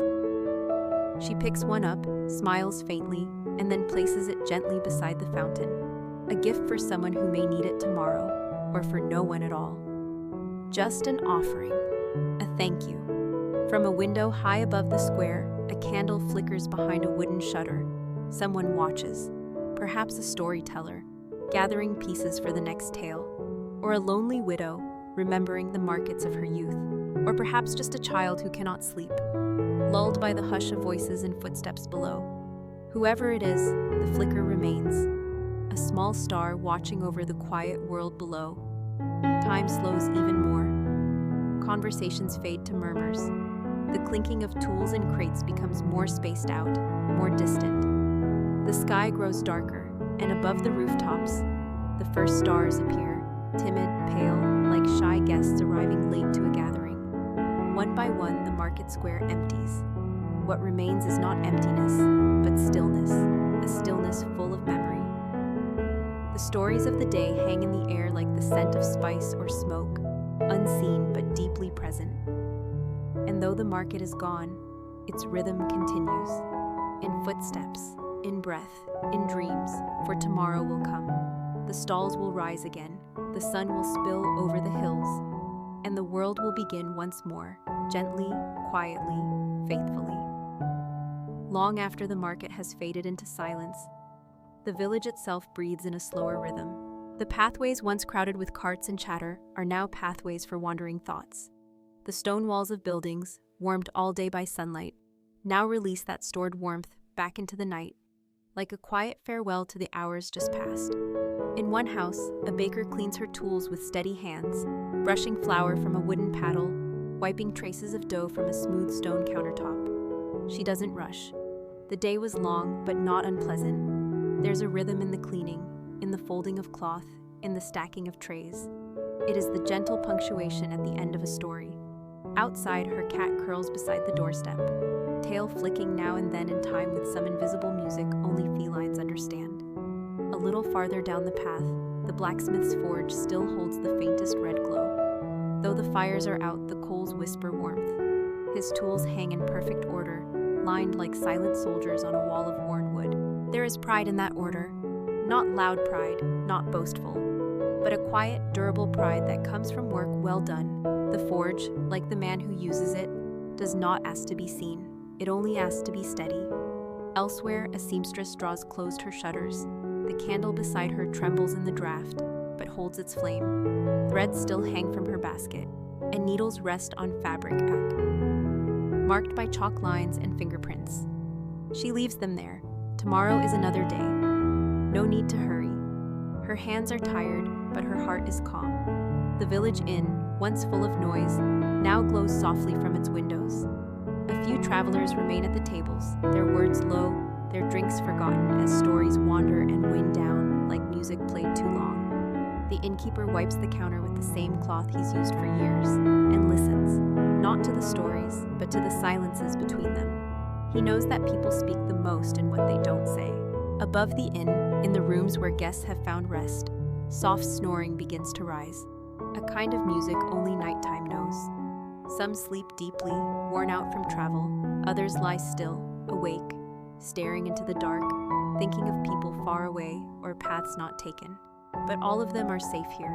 All are wrapped in the same quiet blanket of the night. Beyond the homes and cobbled lanes, the fields stretch into stillness. Rows of vegetables rest beneath soil recently tilled, and scarecrows stand like watchmen made of straw and old clothes, arms stretched wide in quiet duty. Nothing moves now but the wind, curling through wheat, whispering past fence posts, rustling leaves with a tenderness that only night brings. The river, too, flows gently in the distance. Its voice is slow, like someone speaking in their sleep. Along its banks, frogs croak in careful rhythm, and owls watch from tall, bare trees. Every movement is part of something larger, something steady. This is a night that remembers its own history. A night not made of darkness, but of gentleness. In one of the barns, a boy lies in the hayloft. He's too old to sleep with his parents, too young to stay at the inn, and too restless to fall asleep easily. So he watches the moon through a small hole in the roof, counting stars not as numbers, but as thoughts. Each one reminds him of something: a story from the market, a tune played by a lute, a piece of fruit he tasted for the first time. The straw crinkles beneath him as he shifts, but he doesn't mind. He's never minded sleeping in barns. They are quiet, honest places, the kind of places that forgive.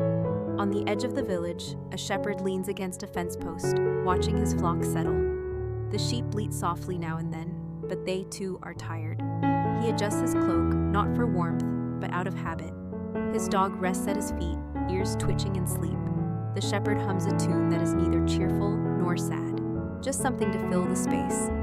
Perhaps the same tune someone else once hummed in the same spot. Decades ago, the stars overhead blink slowly, patiently. Time here does not rush. It rolls gently like fog over hills, or like the last note of a song you don't want to end. The village, the market, the people, all are wrapped in that kind of time now.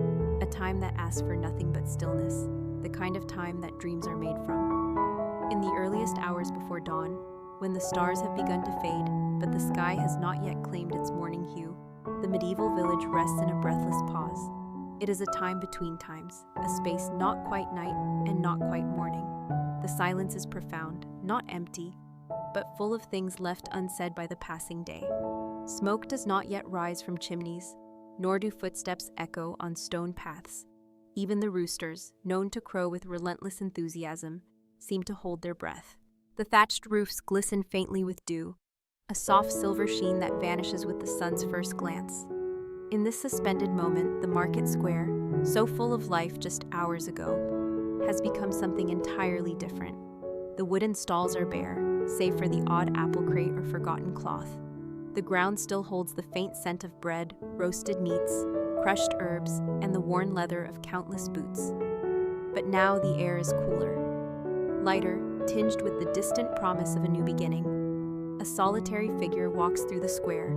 It is the watchman. He carries a lantern with more habit than necessity, its flame barely needed in the gentle gloom. He taps his staff softly on the cobblestones, not to wake anyone, but to remind himself that he's still part of this world. His eyes scan the corners not out of suspicion, but from a quiet sense of duty. He passes the fountain at the square's center, an old stone structure where water still trickles lazily over mossy edges. He pauses to listen. The sound is steady, unchanged. In a world so full of noise and change, there is comfort in something that stays the same. Beyond the square, inside the chapel, a single candle burns. A monk kneels alone in silent prayer. His robes are heavy and worn, and his knees rest on cold stone. But his thoughts are not burdened. This moment, this stillness, is where he finds peace. He is not praying for miracles. He is not begging for rain or mercy. He simply thanks the dawn for returning. Behind him, stained glass windows hide their colors in the darkness, waiting for sunlight to give them voice again. One by one, the village begins to stir. A dog barks faintly in the distance, then settles again. A shutter creaks open, just enough for someone to peek at the sky. The baker, always the first to rise, lights her oven. The soft crackle of kindling fills the quiet kitchen. She moves with practiced ease, measuring flour by feel, kneading dough with hands that have shaped thousands of loaves. Each movement is unhurried. She is not racing the sun, she is simply meeting it. In the stable behind the inn, a young boy rubs the eyes from his sleep and feeds the horses. Their breath clouds in the cool air, and their tails flick gently as they nuzzle the hay. He speaks to them not with words, but with presence. They understand. They always do. In another home, an old man sharpens his tools. The rasp of metal on stone is rhythmic, like the ticking of a slow, ancient clock. He doesn't need to sharpen them today, but he does it anyway. It is how he begins. It is how he remembers.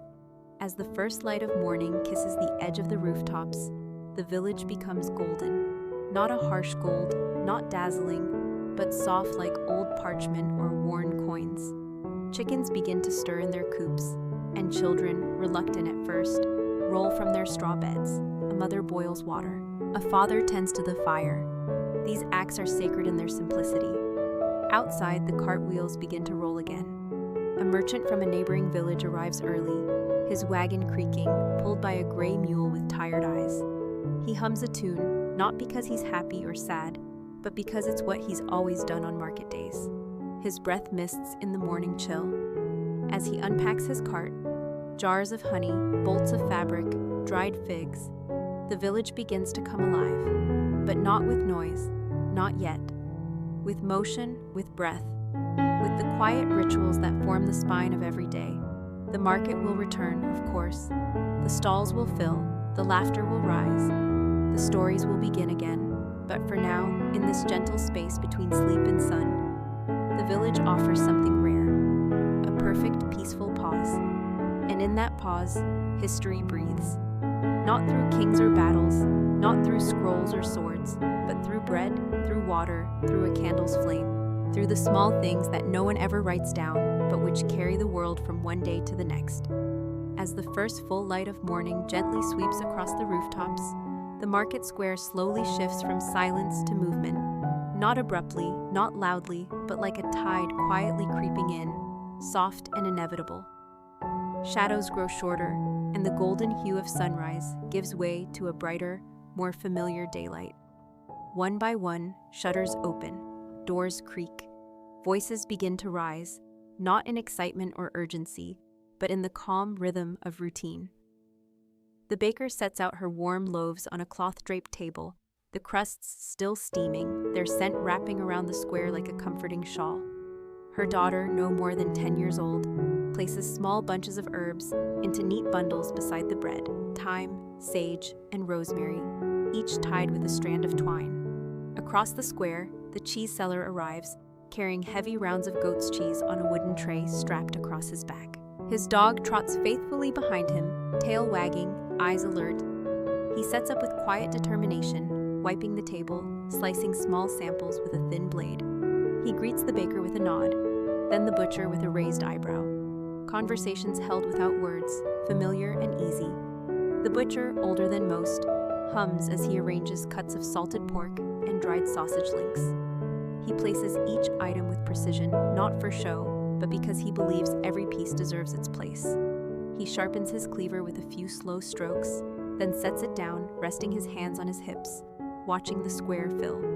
The blacksmith, though not a seller today, stops by with his apprentice to collect tools left with the cooper.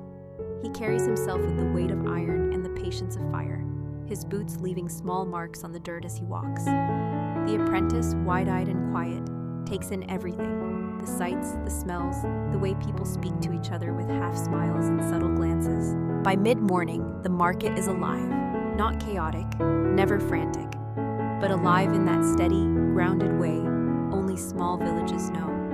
A woman sits by a cart of dyed yarn, twisting strands into braids as she chats with a passing friend. A boy plays with a wooden hoop, racing between stalls before being gently scolded by his grandmother. Nearby, the candlemaker leans over her wares, explaining with pride how each candle was poured, how beeswax burns slower than tallow, how the scent of lavender helps soothe dreams. She doesn't need to sell with flair. She speaks simply, and those who listen understand the care in her craft. From the edge of the square, a quiet tune drifts through the air. It comes from a blind man seated beneath a faded green canopy. He plays a small lute, his fingers nimble and sure despite their age. Coins clink softly into a wooden bowl at his feet, not because people pity him, but because they recognize the gentle gift he offers. His song is slow, repetitive, and oddly comforting, like a lullaby for grown hearts. Traders from nearby hamlets have begun to arrive.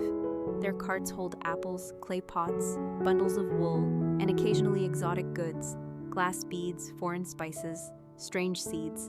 The villagers examine each item with a mixture of caution and wonder. No one is in a hurry. Decisions take time. Bargains are made with long pauses, tilted heads, and shared silence. A nobleman's steward wanders through with a list, inspecting goods on behalf of his lord.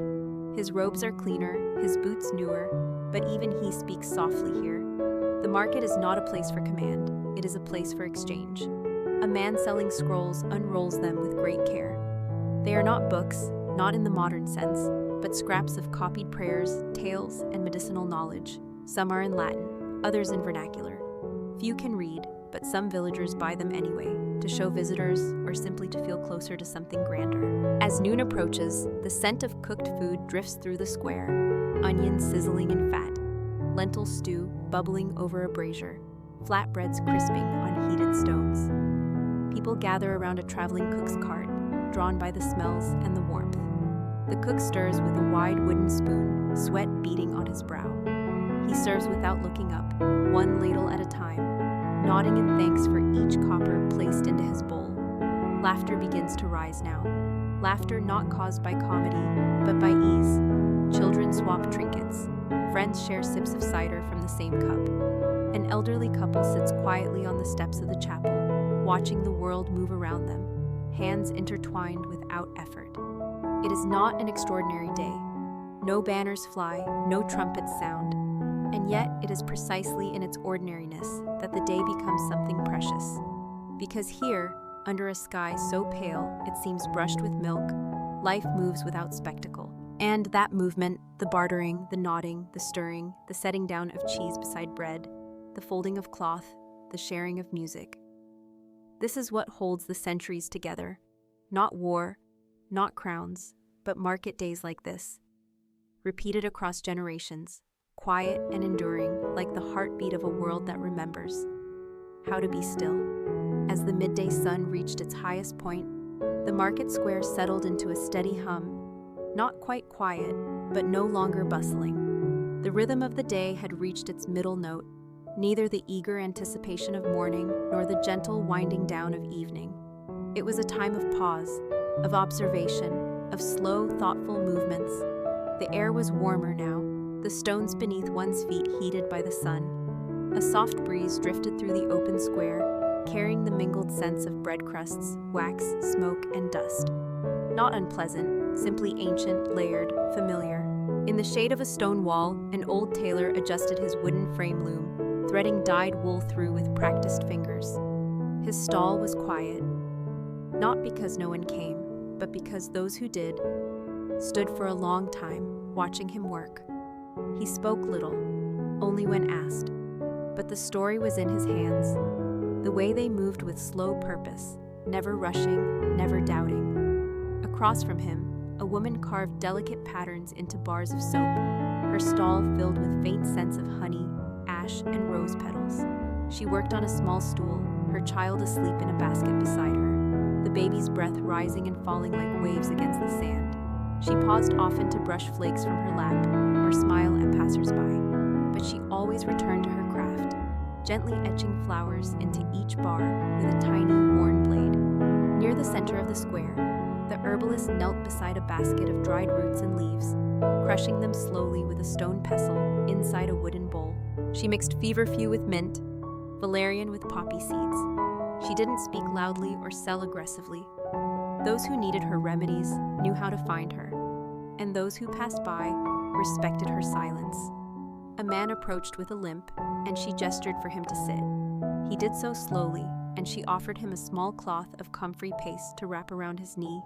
He left a silver coin, not required but appreciated, and nodded once before disappearing into the crowd again. The animals at the far end of the market made their own kind of music, bleating goats, snorting pigs, clucking hens in wicker cages. A small boy crouched beside a pen, whispering softly to a lamb with one black ear. The farmer, tall and sunburnt, leaned on a pitchfork, watching with a tired sort of fondness. He had seen many boys like this one. Some would become farmers, some would leave, but for now, they both shared the same space, under the same slow-moving clouds. At the edge of the market, two traveling performers began to draw a small crowd. One juggled wooden balls, his movements fluid but deliberate. The other balanced on a plank across a barrel, playing a tin whistle between teeth that flashed with laughter. They weren't famous. They weren't perfect. But their joy was genuine, and the villagers clapped softly, smiling without needing to speak. A girl placed a single copper coin into a basket before skipping away with a warm meat pie in her hand. Even the steward of the manor, who had earlier walked the market in serious silence, returned now with a softer step. He purchased 2 jars of honey and paused to listen to the performers, his expression unreadable. Perhaps he remembered something, perhaps not. But he stayed longer than expected. As the afternoon wore on, long shadows began to stretch across the cobblestones. The sun tilted, casting light in golden angles through the gaps between buildings and canvas tents. Vendors began to shift their displays, tucking the more fragile goods under cloth or behind crates. They weren't closing yet, but they were preparing. Preparing not for rush or exit, but for the quiet that always comes when a market breathes out its final breath for the day. A priest from the small chapel wandered through the market, not in robes, but in a worn tunic. He spoke to no one in particular, only nodded, offered a soft blessing here or there. He paused beside the blind lute player, placing a folded piece of bread in his hands, which was met with a grateful tilt of the head and the soft resumption of melody. In a shaded alcove, 2 young lovers exchanged a bundle of dried lavender and a small wooden brooch. They didn't speak. They didn't need to. The language of markets wasn't just buying and selling, it was sharing, exchanging, witnessing. It was seeing without asking, being seen without explanation. By now, the market no longer buzzed, it murmured. The tempo of footsteps slowed. The clatter of tools and the clink of coins had softened, and the world itself, it seemed, exhaled. Not everything had been sold, not all trades had been made, but that was never the point. The market was not a transaction, it was a ritual, a circle drawn in dust and tradition, a reminder that life, at its core, is about small things repeated with care. A loaf of bread, a whisper of music, a cup shared, a glance held. As a rooster crowed once more, confused by the light, a young girl laughed, and somewhere between that laugh and the fading sun, the day folded itself gently into the pages of memory. Nothing grand, but quietly unforgettable. As the market day stretched toward its end, the light began to shift, subtle at first, like a quiet thought slipping into the mind, then gradually more present, casting long golden streaks across the packed dirt and worn cobblestones. The shadows of carts and stalls leaned farther east, and the air lost the sharpness of noon, taking on the mellow softness that hinted at the coming evening. In this late hour, the market changed its rhythm once again. The pace of people slowed, not from fatigue alone, but from a quiet sense that the day was gently folding itself closed. Some vendors stood quietly behind their stalls, arms crossed loosely, content to watch the thinning crowd. Others had begun to pack away their wares with practiced efficiency, folding linens, covering baskets, tying cloth sacks with rough twine. The thud of wooden shutters closing echoed lightly between the stone buildings. At the edge of the square, a group of boys gathered sticks and rope from the ground, remnants of crates and parcels, not for mischief, but to build a game they would forget by morning. Their laughter floated into the air, not piercing, but light, like wind catching the tops of trees. One of the boys wore a floppy hat far too large for him, stolen from a costume stall earlier in the day with the vendor's full knowledge and quiet permission. A few women remained at the flower cart, now wilted from the sun. They chose from the last of the bundles, lavender, daisies, thyme, and a few tired roses, and tucked them into their aprons, not for show, but for the small windowsills above narrow doorways, flowers that would fade overnight but leave their scent behind. The baker, who had sold every loaf and every twist of sugared dough, sat on a small crate and rubbed his knees. He had been standing since long before dawn. Now, with nothing left to sell, he simply watched the sky.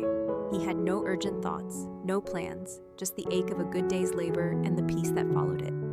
In the corner near the old stone well, the musicians returned, not to perform this time, but to rest. One leaned against a post, his lute across his lap. Another cradled a small drum against her chest, her eyes half closed. They didn't play, they didn't need to. The music of the market had shifted from melody to memory, all the notes had been played, all the songs sung, and now silence had become its own kind of music. The steward reappeared, this time without his satchel or book of ledgers. He walked slowly, hands behind his back, his boots softer on the ground. He greeted the blacksmith with a nod, exchanged a word with the candle maker, and paused by the fountain where children once splashed in the morning sun. He stood there for a while, perhaps remembering his own younger days, when the market had seemed enormous, endless, magical, when coins were rare and sweets even rarer. The church bell rang a low single note, not urgent, just a reminder that the sun would soon slip behind the hills, the kind of bell that didn't call anyone, but simply offered a moment of stillness. The carts began to leave one by one. Wooden wheels creaked along the paths leading out of the square. A donkey brayed once, stubbornly, before accepting its fate. A farmer slapped a tarp over his remaining turnips and waved at no one in particular. The square, once filled with voices and movement, began to empty. Not all at once, but like water draining from a slow basin. Some lingered, reluctant. Others disappeared quickly, eager to return to hearth and supper. And then, at last, there were only a few. A mother gathering her sleepy children, a couple sharing the last crumbs of a sweet pastry, a boy dragging a wooden sword across the ground, drawing invisible lines. The market square itself seemed to exhale. The stalls stood empty, their canvas flaps fluttering lightly in the wind. The stones, worn from centuries of feet, glowed faintly in the fading light. No one spoke. There was no need. Everyone knew what this moment was, a quiet farewell, not a goodbye, but a promise, that the market would return, that stories would unfold again, that trade and laughter and small moments of kindness would once more fill the air. The medieval market day, in all its ordinary beauty, had drawn to a close, not with a grand announcement, not with applause or ceremony, but with stillness, a stillness that wrapped itself around the square like a blanket, soft and reassuring, the kind of stillness that lets the mind drift, that lulls the body toward sleep, that reminds us gently that the past was not always about kings and battles, but about days like this, simple, slow, and full of quiet life. And as the last rays of sunlight slipped away and the village settled under a canopy of stars, the story of the market day settled too, not into history books, but into the dreams of those who had lived it, and those who now sleep beside the memory of its gentle rhythm. And that brings this quiet story to an end. If you're still with us, gently drifting through the echoes of the past, before we move on, I'd love to ask for one small thing, a like and a subscribe, so this peaceful corner of history can keep growing, night after night. Now take a breath, let the world fall a little further away, and join me as we continue our journey into the soft, forgotten paths of history.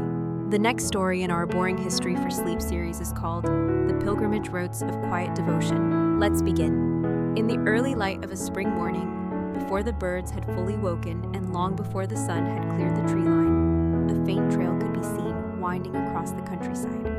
It was not a grand road, paved or cobbled, but a humble path pressed into the earth by the repeated steps of many. This path, narrow and worn, was one of thousands like it that crisscrossed medieval Europe.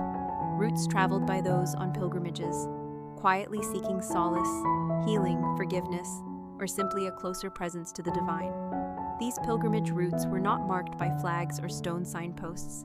They were remembered in stories, in quiet recommendations from village to village, in whispered prayers and the steady rhythm of feet moving through dust, dew, and time. The most famous of these was the Way of St. James, El Camino de Santiago, stretching across what is now northern Spain. But it was not the only one. From England to France, from Italy to the German states, paths to sacred destinations threaded through the land like veins, thin lines of purpose amid the chaos of a world that often felt uncertain. The pilgrims themselves were not always poor, though many were.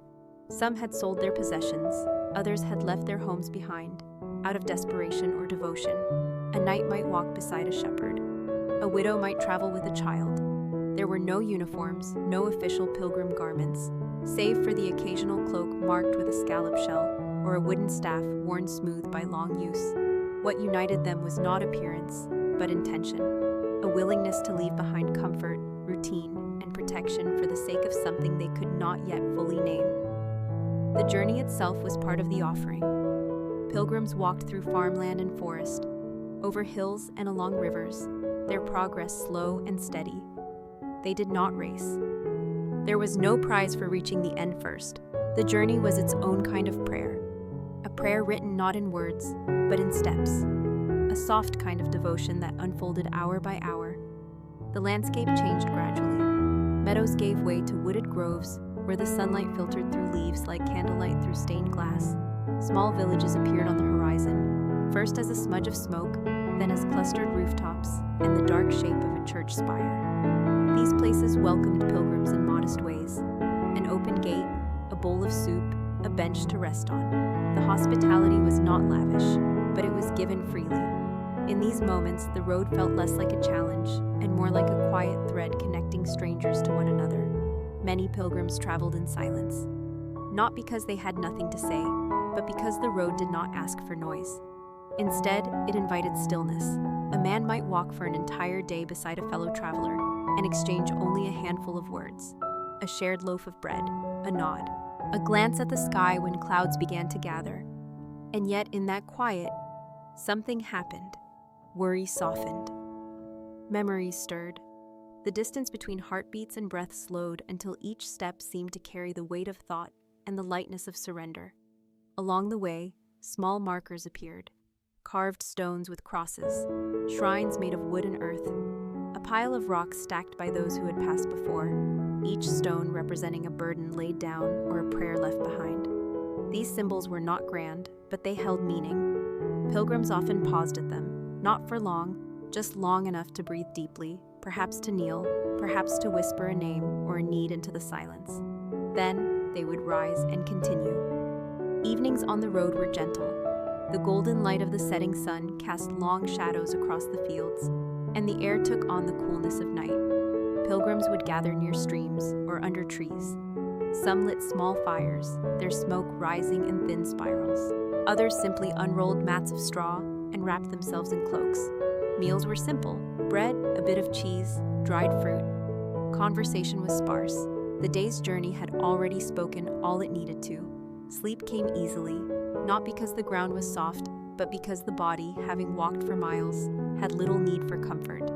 Under the open sky, with stars beginning to appear one by one, the road seemed less a place of travel and more a place of belonging. There was no rush to reach the end. For many, the destination, the holy site, the relic, the cathedral, was not the point. It was the walking, the quiet, the surrender to the path that mattered. And so, under the gentle rhythm of footfalls and fading daylight, another day along the pilgrimage route came to a close. The road would continue tomorrow, and so would they.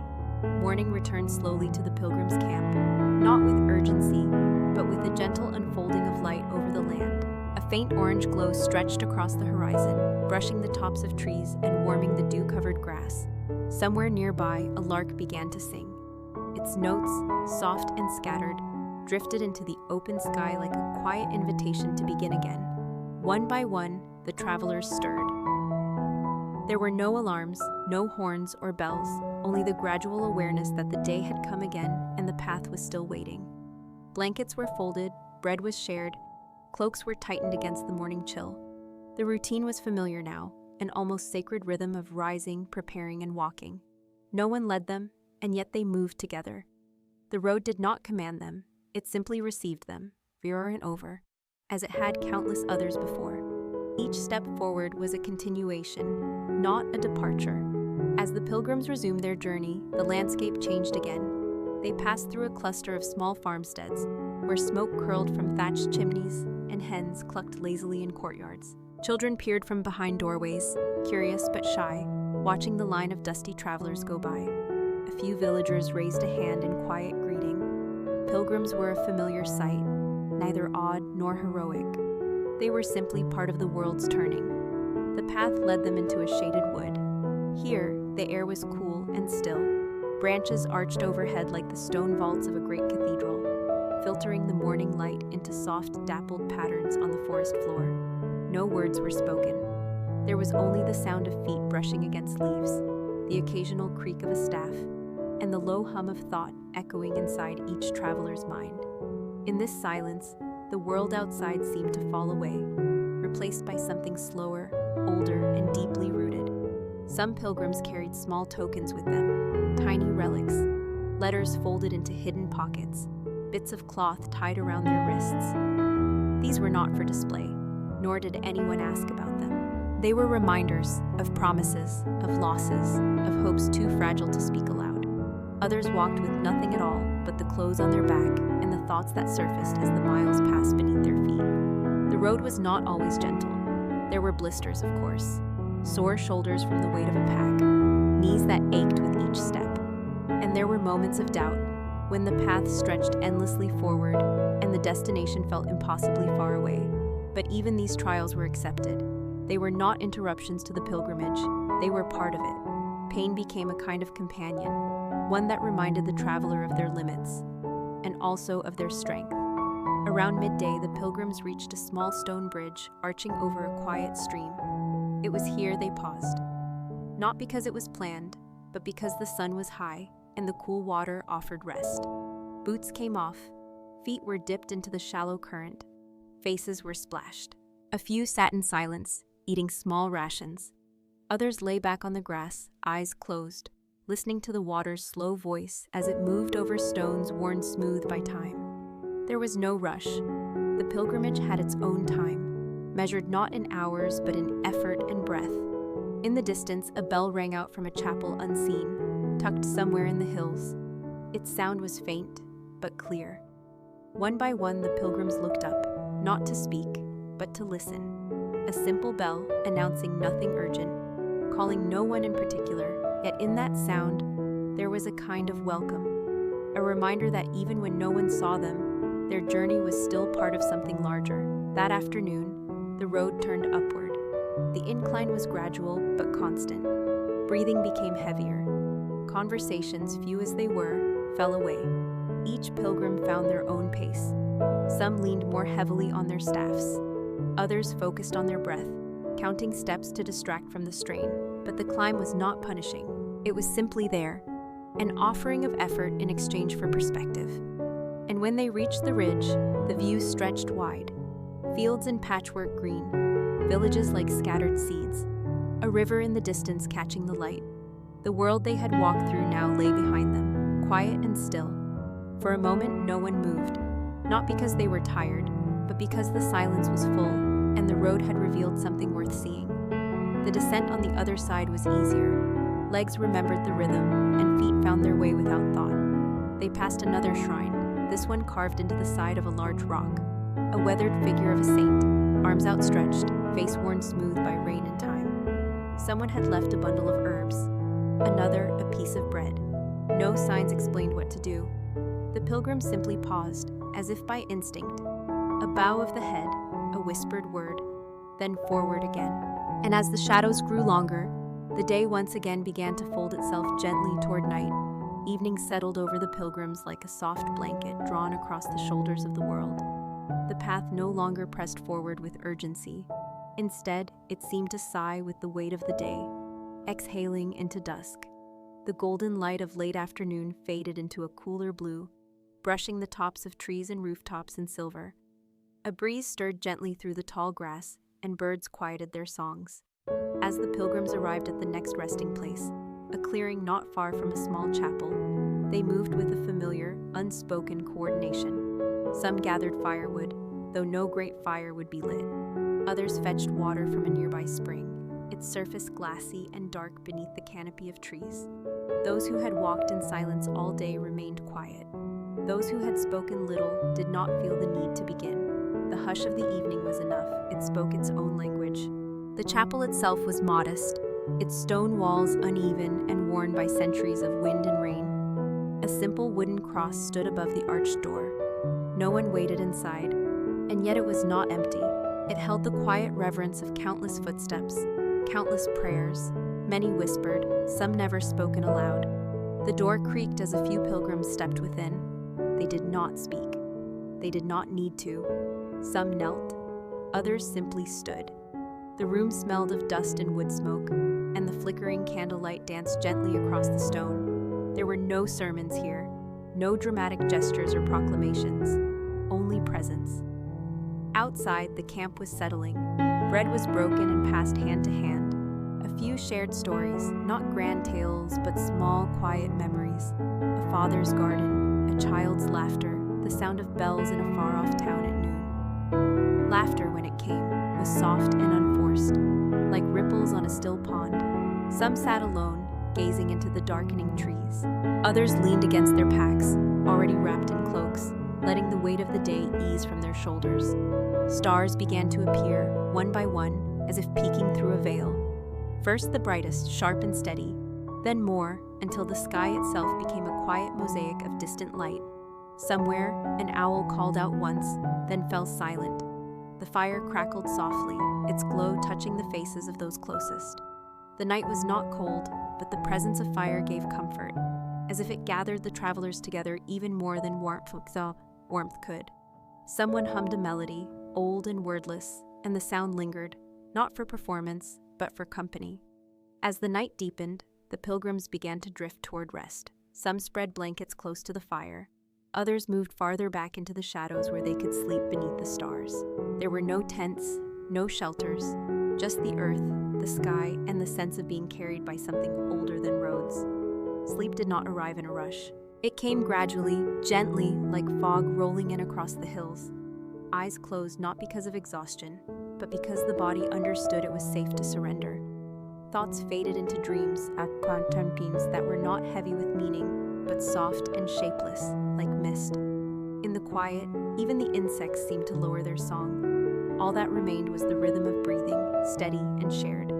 A few remained awake a little longer, staring at the stars, tracing constellations, known since childhood. They did not speak. Their silence was not empty. It was full of wonder. Somewhere in the distance, the chapel bell rang once, just once, not as a warning, not as a command, but as a gentle marking of time's passage, a note to say the world was still turning. The night passed without event. No dreams were remembered, no threats came, only the slow, continuous rotation of the earth, and the silent agreement of the sleeping pilgrims that they would rise again when the time was right. And so the stars turned above them, ancient and unchanged, watching over those who had chosen, if only for a short time, to walk not for glory or for gain, but for quiet, and for something they could not quite name. Morning returned not with haste, but with a hush. The stars faded one by one, retreating gently behind a veil of growing light, and the first signs of dawn crept slowly across the sky, like a soft spill of milk blue and gold. A chill lingered in the air, not sharp, but enough to remind the pilgrims of their bodies, of limbs tucked into cloaks, of breath fogging slightly as it rose into the stillness. One by one they stirred, not all at once. Some shifted beneath their woolen wraps, eyes still closed, savoring the quiet before motion. Others sat up slowly, rubbing sleep from their faces, listening for the rustle of wind through leaves, the creak of branches, the faint familiar rhythm of birds beginning their day. No words were needed. Waking, like sleeping, was shared. The chapel door was open, and a few early risers wandered in once more. Not to pray aloud, but to sit with the silence. The wood inside creaked softly beneath careful steps. Dust particles floated like slow snowfall in the light from a narrow window. A single candle still flickered from the night before, its flame low but steady, as if reluctant to surrender to the sun. Outside, water was fetched again from the spring, its surface now stirred by the breeze. A few washed their hands and faces in the cold, cupping it slowly, letting it run down their skin as though it might carry something away with it, weariness perhaps, or thoughts that had grown too heavy. Others shared bits of bread, hard but filling, torn without ceremony, and passed along with small, contented nods. No one rushed. There were no clocks here, no schedules beyond the sun's ascent. The day would begin when it was ready. Packs were fastened, boots retied. A few offered to carry others' burdens. just for the morning stretch, knowing full well that generosity often loops back in time. There was no scorekeeping. On the path of quiet devotion, kindness was not recorded. It was simply expected, like breath. And then, slowly, the group moved on. The road ahead curved gently through the trees, climbing slightly and revealing glimpses of valleys still wrapped in morning mist. The pilgrims walked in single file at first, careful not to disturb the hush that still held the land. Footsteps pressed into damp earth, leaving soft impressions that would fade by evening. The rhythm of walking returned, that timeless beat of souls meeting soil, of bodies finding their cadence not in conversation, but in movement. Occasionally, someone would point, a bird in flight, a deer in the distance, the way the light hit a mossy rock just so, and those nearby would follow their gaze, acknowledging beauty without needing to name it. The way was not always smooth. Roots jutted from the ground, stones rolled underfoot, but no one complained. These were not obstacles, but reminders, to be present, to tread gently, to accept the terrain rather than resent it. Around midday, they reached a small stone bridge that arched over a quiet stream. It was narrow, with low walls worn smooth by centuries of hands and weather. Here, they paused. Not for long, but just long enough to feel the breeze rise from the water, to watch leaves drift in lazy circles before floating under the arch and out of sight. Some sat on the edge of the bridge, legs dangling, chewing slowly on dried fruit or pieces of salted meat. Others dipped their hands in the stream, not to wash, but simply to feel. It was here that a traveler began to hum. The tune was unrecognizable but comforting, and soon another voice joined, low and steady. They did not sing loudly. This was not performance. It was communion. The melody wove itself into the rustling leaves, into the gurgle of the stream, into the quiet that held them all. After a while, they rose again. The sun had begun its descent, though still far from setting. Shadows stretched just a little longer now. The path led away from the stream and back into the open fields, where wildflowers nodded in the wind and bees moved lazily from bloom to bloom. The landscape was wide here, the sky broader, and the pilgrims walked as if they too had expanded. Bodies upright, chins lifted, not in pride, but in peace. They had walked many miles already, yet no one asked how far remained. The answer was always the same, just enough. Enough to make the journey matter, enough to carry them towards something more than a destination. As the afternoon deepened, the sun's golden light began to mellow into something softer, more forgiving. Shadows lengthened with an almost imperceptible grace, stretching across the winding footpath that curled through a quiet meadow blanketed in low grass and scattered with wild thyme and blue cornflowers. The pilgrims moved steadily, now spread out slightly, each one carried along by the rhythm of their own steps, their own thoughts, their own silent reflections. Conversation had grown even more sparse, as if words might stir the delicate balance between movement and mindfulness. The world around them felt quieter too, as though the land itself recognized the sanctity of this passage. Somewhere to the west, a lone cuckoo called across the open fields, its song carrying far in the still air. The distant hum of bees in the tall heather mixed with the occasional creak of a leather strap, or the soft thud of a walking staff striking earth. They passed through a wooden gate, hand-carved and worn smooth by many who had come before them, and entered a narrow glade dappled with fading sunlight. Here, the trees leaned in closer, their branches meeting overhead to form a vaulted green ceiling. The air grew cooler under this leafy canopy, and the scent of pine and damp moss filled their lungs with every breath. One of the pilgrims slowed to run their fingers along the bark of a towering oak, pausing to trace the lines in the wood as though reading a message left centuries ago. Another paused to pick up a small stone shaped like a heart, turning it over gently in their palm before placing it in a pouch without a word. A little further on, they came upon a wooden bench beside a tiny shrine. No grand structure, just a weathered stone set upright, with a carved cross and a scattering of pebbles, feathers, and bits of ribbon left by those who had stopped here before. Some bowed their heads briefly. Others sat for a while, letting the hush settle around them. No prayers were spoken aloud, yet there was a reverence in the air, as if the space itself was listening. Time moved differently here. The wind through the branches whispered secrets only the trees could hold, and for a few quiet minutes, the path behind and the path ahead ceased to matter. Eventually, they rose again. The forest path sloped gently downward now, leading them toward the lowlands where a small village lay nestled in the valley. Smoke curled from the chimneys of cottages, with thatched roofs and stone walls, and the scent of baked bread carried faintly on the wind. It was not their final destination, just a place to rest, but the sight of it stirred something warm inside them. As they neared the village, children paused their play to watch them pass, eyes wide with curiosity and wonder.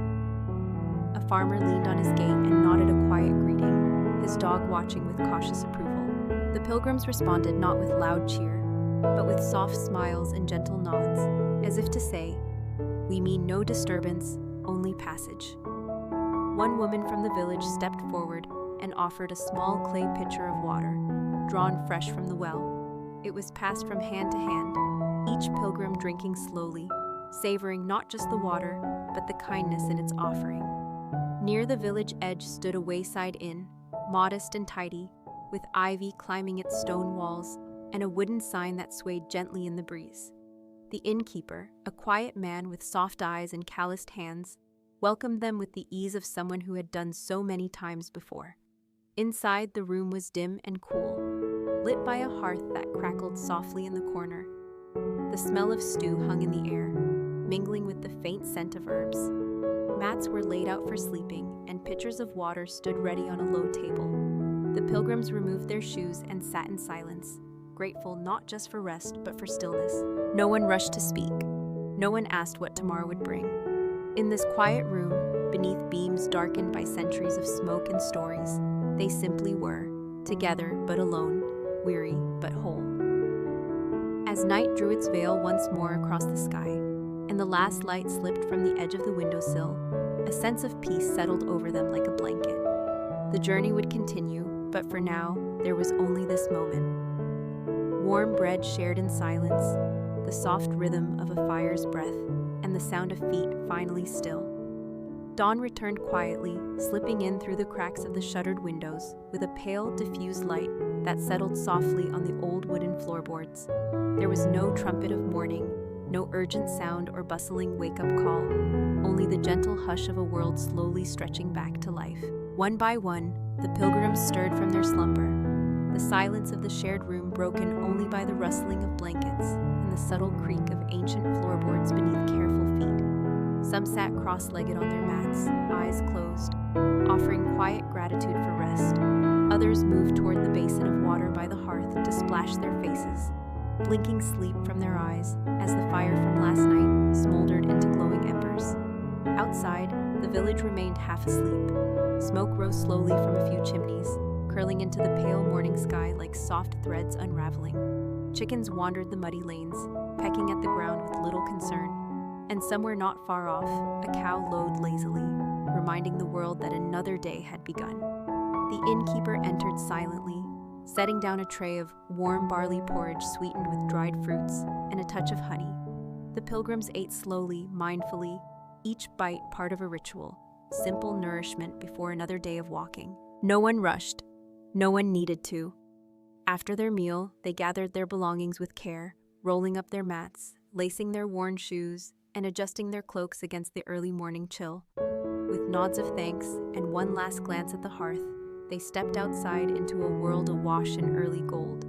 The air was brisk but not harsh, scented with damp earth and distant pine. The path ahead was less defined now, winding more loosely between open pastures and small clusters of woodland. There were no grand markers, no carved stones or signs, only the instinct that came from watching the horizon and trusting the steps of those who had walked before. Birds flitted low through the grass, and the distant hum of bees filled the silence with a kind of music only those who walked slowly enough could hear. For hours, they walked in near-perfect quiet, the rhythm of their footsteps becoming part of the landscape itself. One pilgrim, older than the rest, paused often, not from weakness, but to simply look. At the angle of sunlight over a stone wall, at the pattern of moss growing on a fence post, at the silhouette of a hawk circling high above. The others began to notice this too, how the path itself seemed to ask them not to hurry, how stillness could live within movement. Just past midday, they came upon a small stone bridge spanning a clear, shallow stream. The bridge was narrow, made of uneven stones with patches of lichen growing between the cracks. On one side, a willow leaned over the water, its branches trailing like fingers brushing the surface. One by one, they crossed in silence, stopping halfway to gaze down at the way the current twisted around the rocks. Someone began humming, not a song exactly, just a gentle, tuneless note that seemed to rise from the ground itself. The others didn't join in, but they listened. Across the bridge, the path led them up a gentle incline to a clearing framed by low stone walls and ancient trees. At the center of the space was a weathered wooden cross, its base surrounded by smooth river stones, each one etched with initials, prayers, or symbols left by hands long gone. This was not a destination listed on any map. It was not a grand cathedral or holy relic, and yet it held a sacredness that needed no explanation. One pilgrim knelt and touched a stone. Another closed their eyes. No one spoke. There was only the breeze, the slow movement of clouds above, and the quiet weight of presence. After some time, they continued on, their steps slower now, not from fatigue, but from a kind of reverence. They passed through a wooded path where the trees leaned so close that the light barely filtered through. Ferns carpeted the ground, and the air grew cooler, almost hushed. The sound of their footsteps softened, muffled by the damp earth and the years of fallen leaves. Somewhere within that forest, each pilgrim found something unspoken. A memory, a loss, a moment of stillness that settled deep in the chest. And as they emerged once more into the light, blinking against the late afternoon sun, there was a change, small but unmistakable. Something in them had shifted, not dramatically, not suddenly, but quietly, like a pebble dropped into still water. The ripples would come later. For now, they simply walked, toward the next bend in the path, toward evening, toward whatever waited just beyond the edge of knowing. Evening approached not with grandeur, but with a quiet fading, a slow cooling of the day that wrapped itself around the travelers like a soft wool cloak. The sun, once high and bright, now hovered low above the tree line, casting long, golden shadows that danced over the dirt path and spilled across the meadows. The fields on either side of the road rustled faintly with a breeze that no longer carried the energy of morning, but rather the hush of day's end. The pilgrims walked on, though their pace had become more measured. Their footsteps, once brisk, now moved in sync with the rhythm of the earth winding down. Somewhere far off, a church bell rang a single distant chime, perhaps the call to evening prayer in a hamlet hidden among the trees. No one spoke. There was no need. Words felt too large, too clumsy for the quiet understanding that passed between them now. They had walked for days, and yet, as with many such journeys, the distance covered on the map was far less than the distance covered within. Each of them had come with a reason. Some carried grief, others guilt, and still others arrived with no name for what they felt. Only a quiet ache and the hope that the road itself might help them remember how to breathe more deeply. A low stone wall appeared to the left of the path, crumbling in places, moss-covered and leaning slightly as if tired from standing for so many years. Just beyond it sat a small orchard of apple trees, their branches heavy with fruit. A few apples had already fallen, lying quietly in the grass, untouched. The sight brought a kind of comfort, something ripe, something ready, something that had grown slowly and fallen softly. A small boy among the pilgrims paused to pick one up. His mother, walking behind him, gave a nod of permission. He bit into it, and the crisp snap echoed lightly in the silence. It was not disruptive, only grounding, reminding them that even on sacred journeys, the body still hungers for simple sweetness. Ahead, they saw a low-roofed cottage nestled into a curve of the road, its chimney just beginning to breathe out the first thin trails of smoke. The windows glowed faintly with candlelight, flickering like small stars trapped in glass. A woman stood at the open door, not as an innkeeper exactly, but as someone who had been expecting guests, not by name but by the nature of their walk.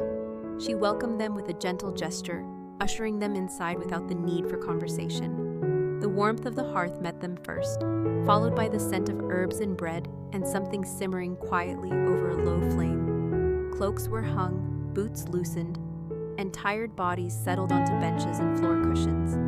The fire crackled softly, a lullaby of heat and rhythm. They were fed not with extravagance, but with intention. Stew made from root vegetables, thick and hearty. bread that had cooled just enough to hold without burning fingers, tea brewed with mint and chamomile, served in mismatched cups that had clearly known many hands. As the meal drew to a close, no formal blessing was offered, and yet the silence between them felt holy. One pilgrim, an older woman with silver hair braided neatly down her back, produced a small leather pouch.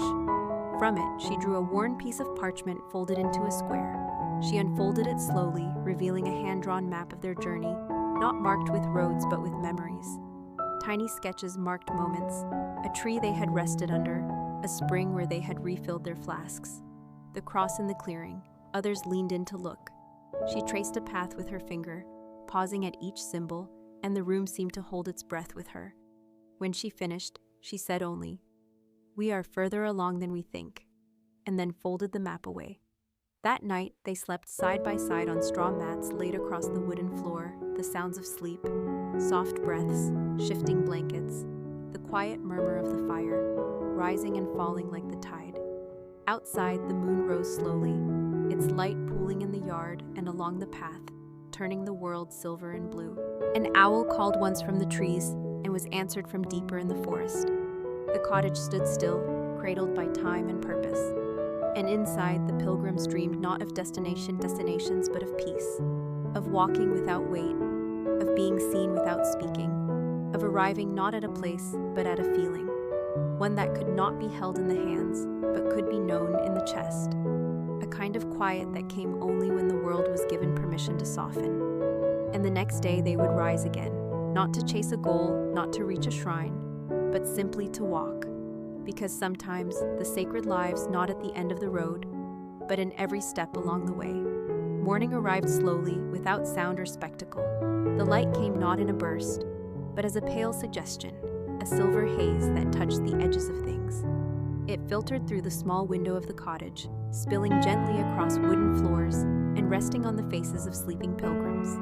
No rooster called, no bells rang.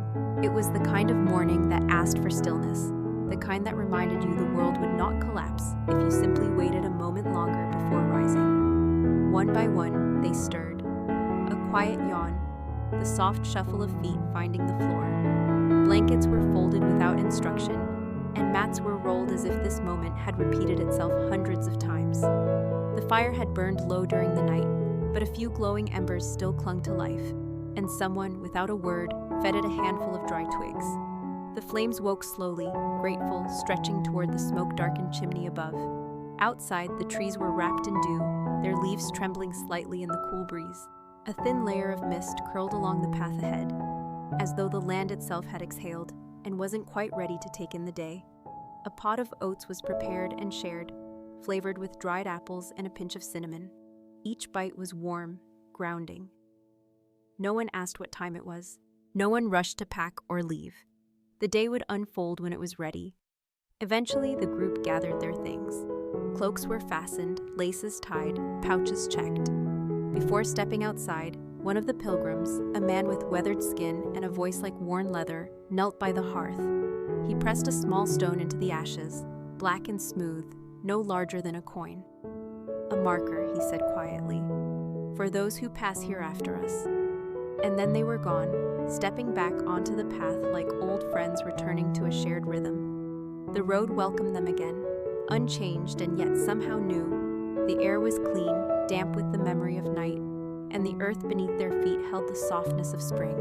Birds sang sparingly from the trees, not a chorus, but a few careful notes, like the first lines of a song no one had finished writing.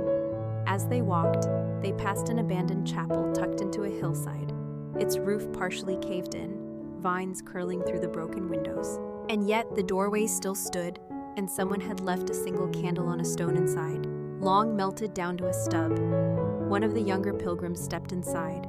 She was no more than 15, her hair tied in a loose braid, her hands tucked nervously into the folds of her tunic. She said nothing, only looked up at the sky through the broken roof, and then sat on the stone step for a moment. When she returned to the group, her eyes looked different, like someone who had been given a gift without wrapping. They continued down a narrow slope, where the path curved beside a stream. The water whispered its way over stones, speaking in a tongue older than language. Here, they paused to refill their flasks. to wash their faces, to breathe, and when they looked at one another, they did not smile, but their eyes softened, as if something unspoken had passed between them, something that needed no name. Not far beyond the stream, a wooden sign leaned against a tree, half covered in moss. The carving had faded, but they could still make out the symbol of a scallop shell, the mark of a pilgrim's road. Beneath it, a simple phrase, "Keep going, even gently." And so they did. The hours passed without urgency. They walked not for distance, but for presence. They noticed the texture of bark beneath their fingers, the rhythm of their breath syncing with the sway of branches overhead. A hawk circled high above, unseen by most, but watched in silence by the man in the back of the group. He watched it as one might watch an old friend flying away. By midday, they reached a clearing with a circle of stones at its center. It looked like nothing, but each traveler seemed to pause when they entered it, as if some memory, long buried, had stirred beneath their feet. There was no monument, no plaque, just the stillness, just the wind. One by one, without speaking, they removed their packs and sat. No instruction was given, no words exchanged, just the hush of a moment that asked to be shared. Some closed their eyes, others looked to the sky, and one woman, holding a piece of parchment, simply wrote the date, then folded it and tucked it into her sleeve. They stayed there for a while, not because they were tired, but because sometimes stillness has its own kind of movement. A pilgrimage is not only a journey between places, it is the slow unfolding of self.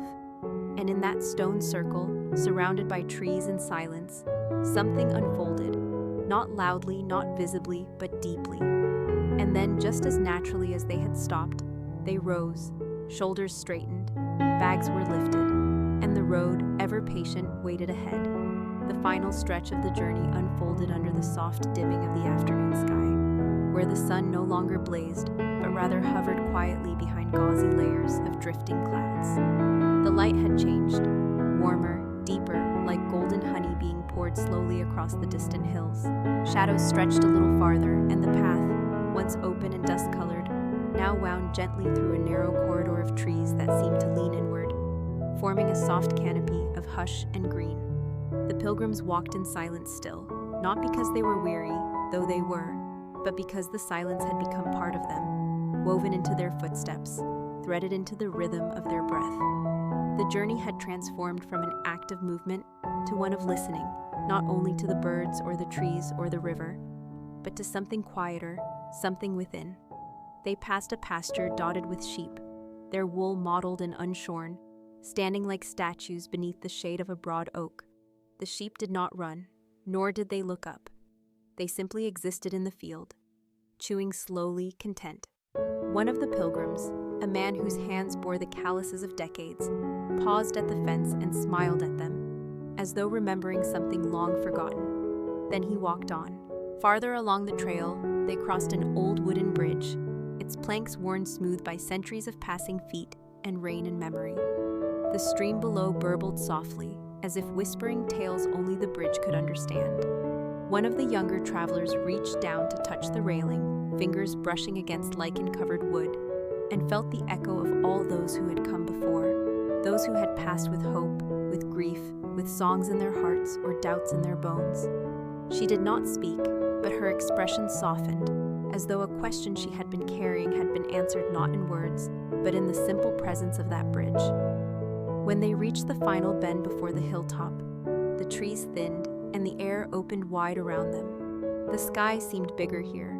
The wind picked up, not harshly, but like a long sigh exhaled across open fields. A small chapel sat at the crest of the hill, not grand, not new, but steady. Its stone walls were etched with the soft scars of rain and time, and ivy curled gently around its edges, as if nature herself had tried to hold it close. The pilgrims stopped. No one rushed forward. They stood for a long moment at the base of the hill, just looking, their eyes reflecting something tender and deep, something beyond achievement or arrival. And then slowly they climbed, step by step, together, without hurry. At the chapel door, they removed their cloaks, not because they had to, but because it felt right, like shedding layers that no longer belonged. Inside, the air was cool and quiet. The stone floor echoed the soft scuff of their steps. There were no rows of pews, only a few benches, a wooden altar, and the delicate scent of beeswax candles. Light filtered through a stained glass window high above, casting faint colors across the walls, blue like a distant sea, gold like ripe wheat, red like the embers of a long-burning fire. One by one, the pilgrims found their place. Some knelt, some sat, some simply stood, eyes closed, breathing the stillness. No prayers were spoken aloud, no rituals performed. It was not about doctrine, but about presence, gratitude, completion. A young woman reached into her satchel and pulled out a stone she had carried for days. Smooth gray, unremarkable to most. She placed it gently on the windowsill, next to a row of others, some large, some small, each left behind by someone who had come before and chosen to mark the moment. Another traveler, older, with silver in his beard and stories in his eyes, reached for a small bell that hung near the door. He rang it once, soft, clear, and kind. The sound lingered, then faded into the stone. When it was time to go, no one gave a signal. They simply knew. One by one, they stepped outside, blinking in the soft light.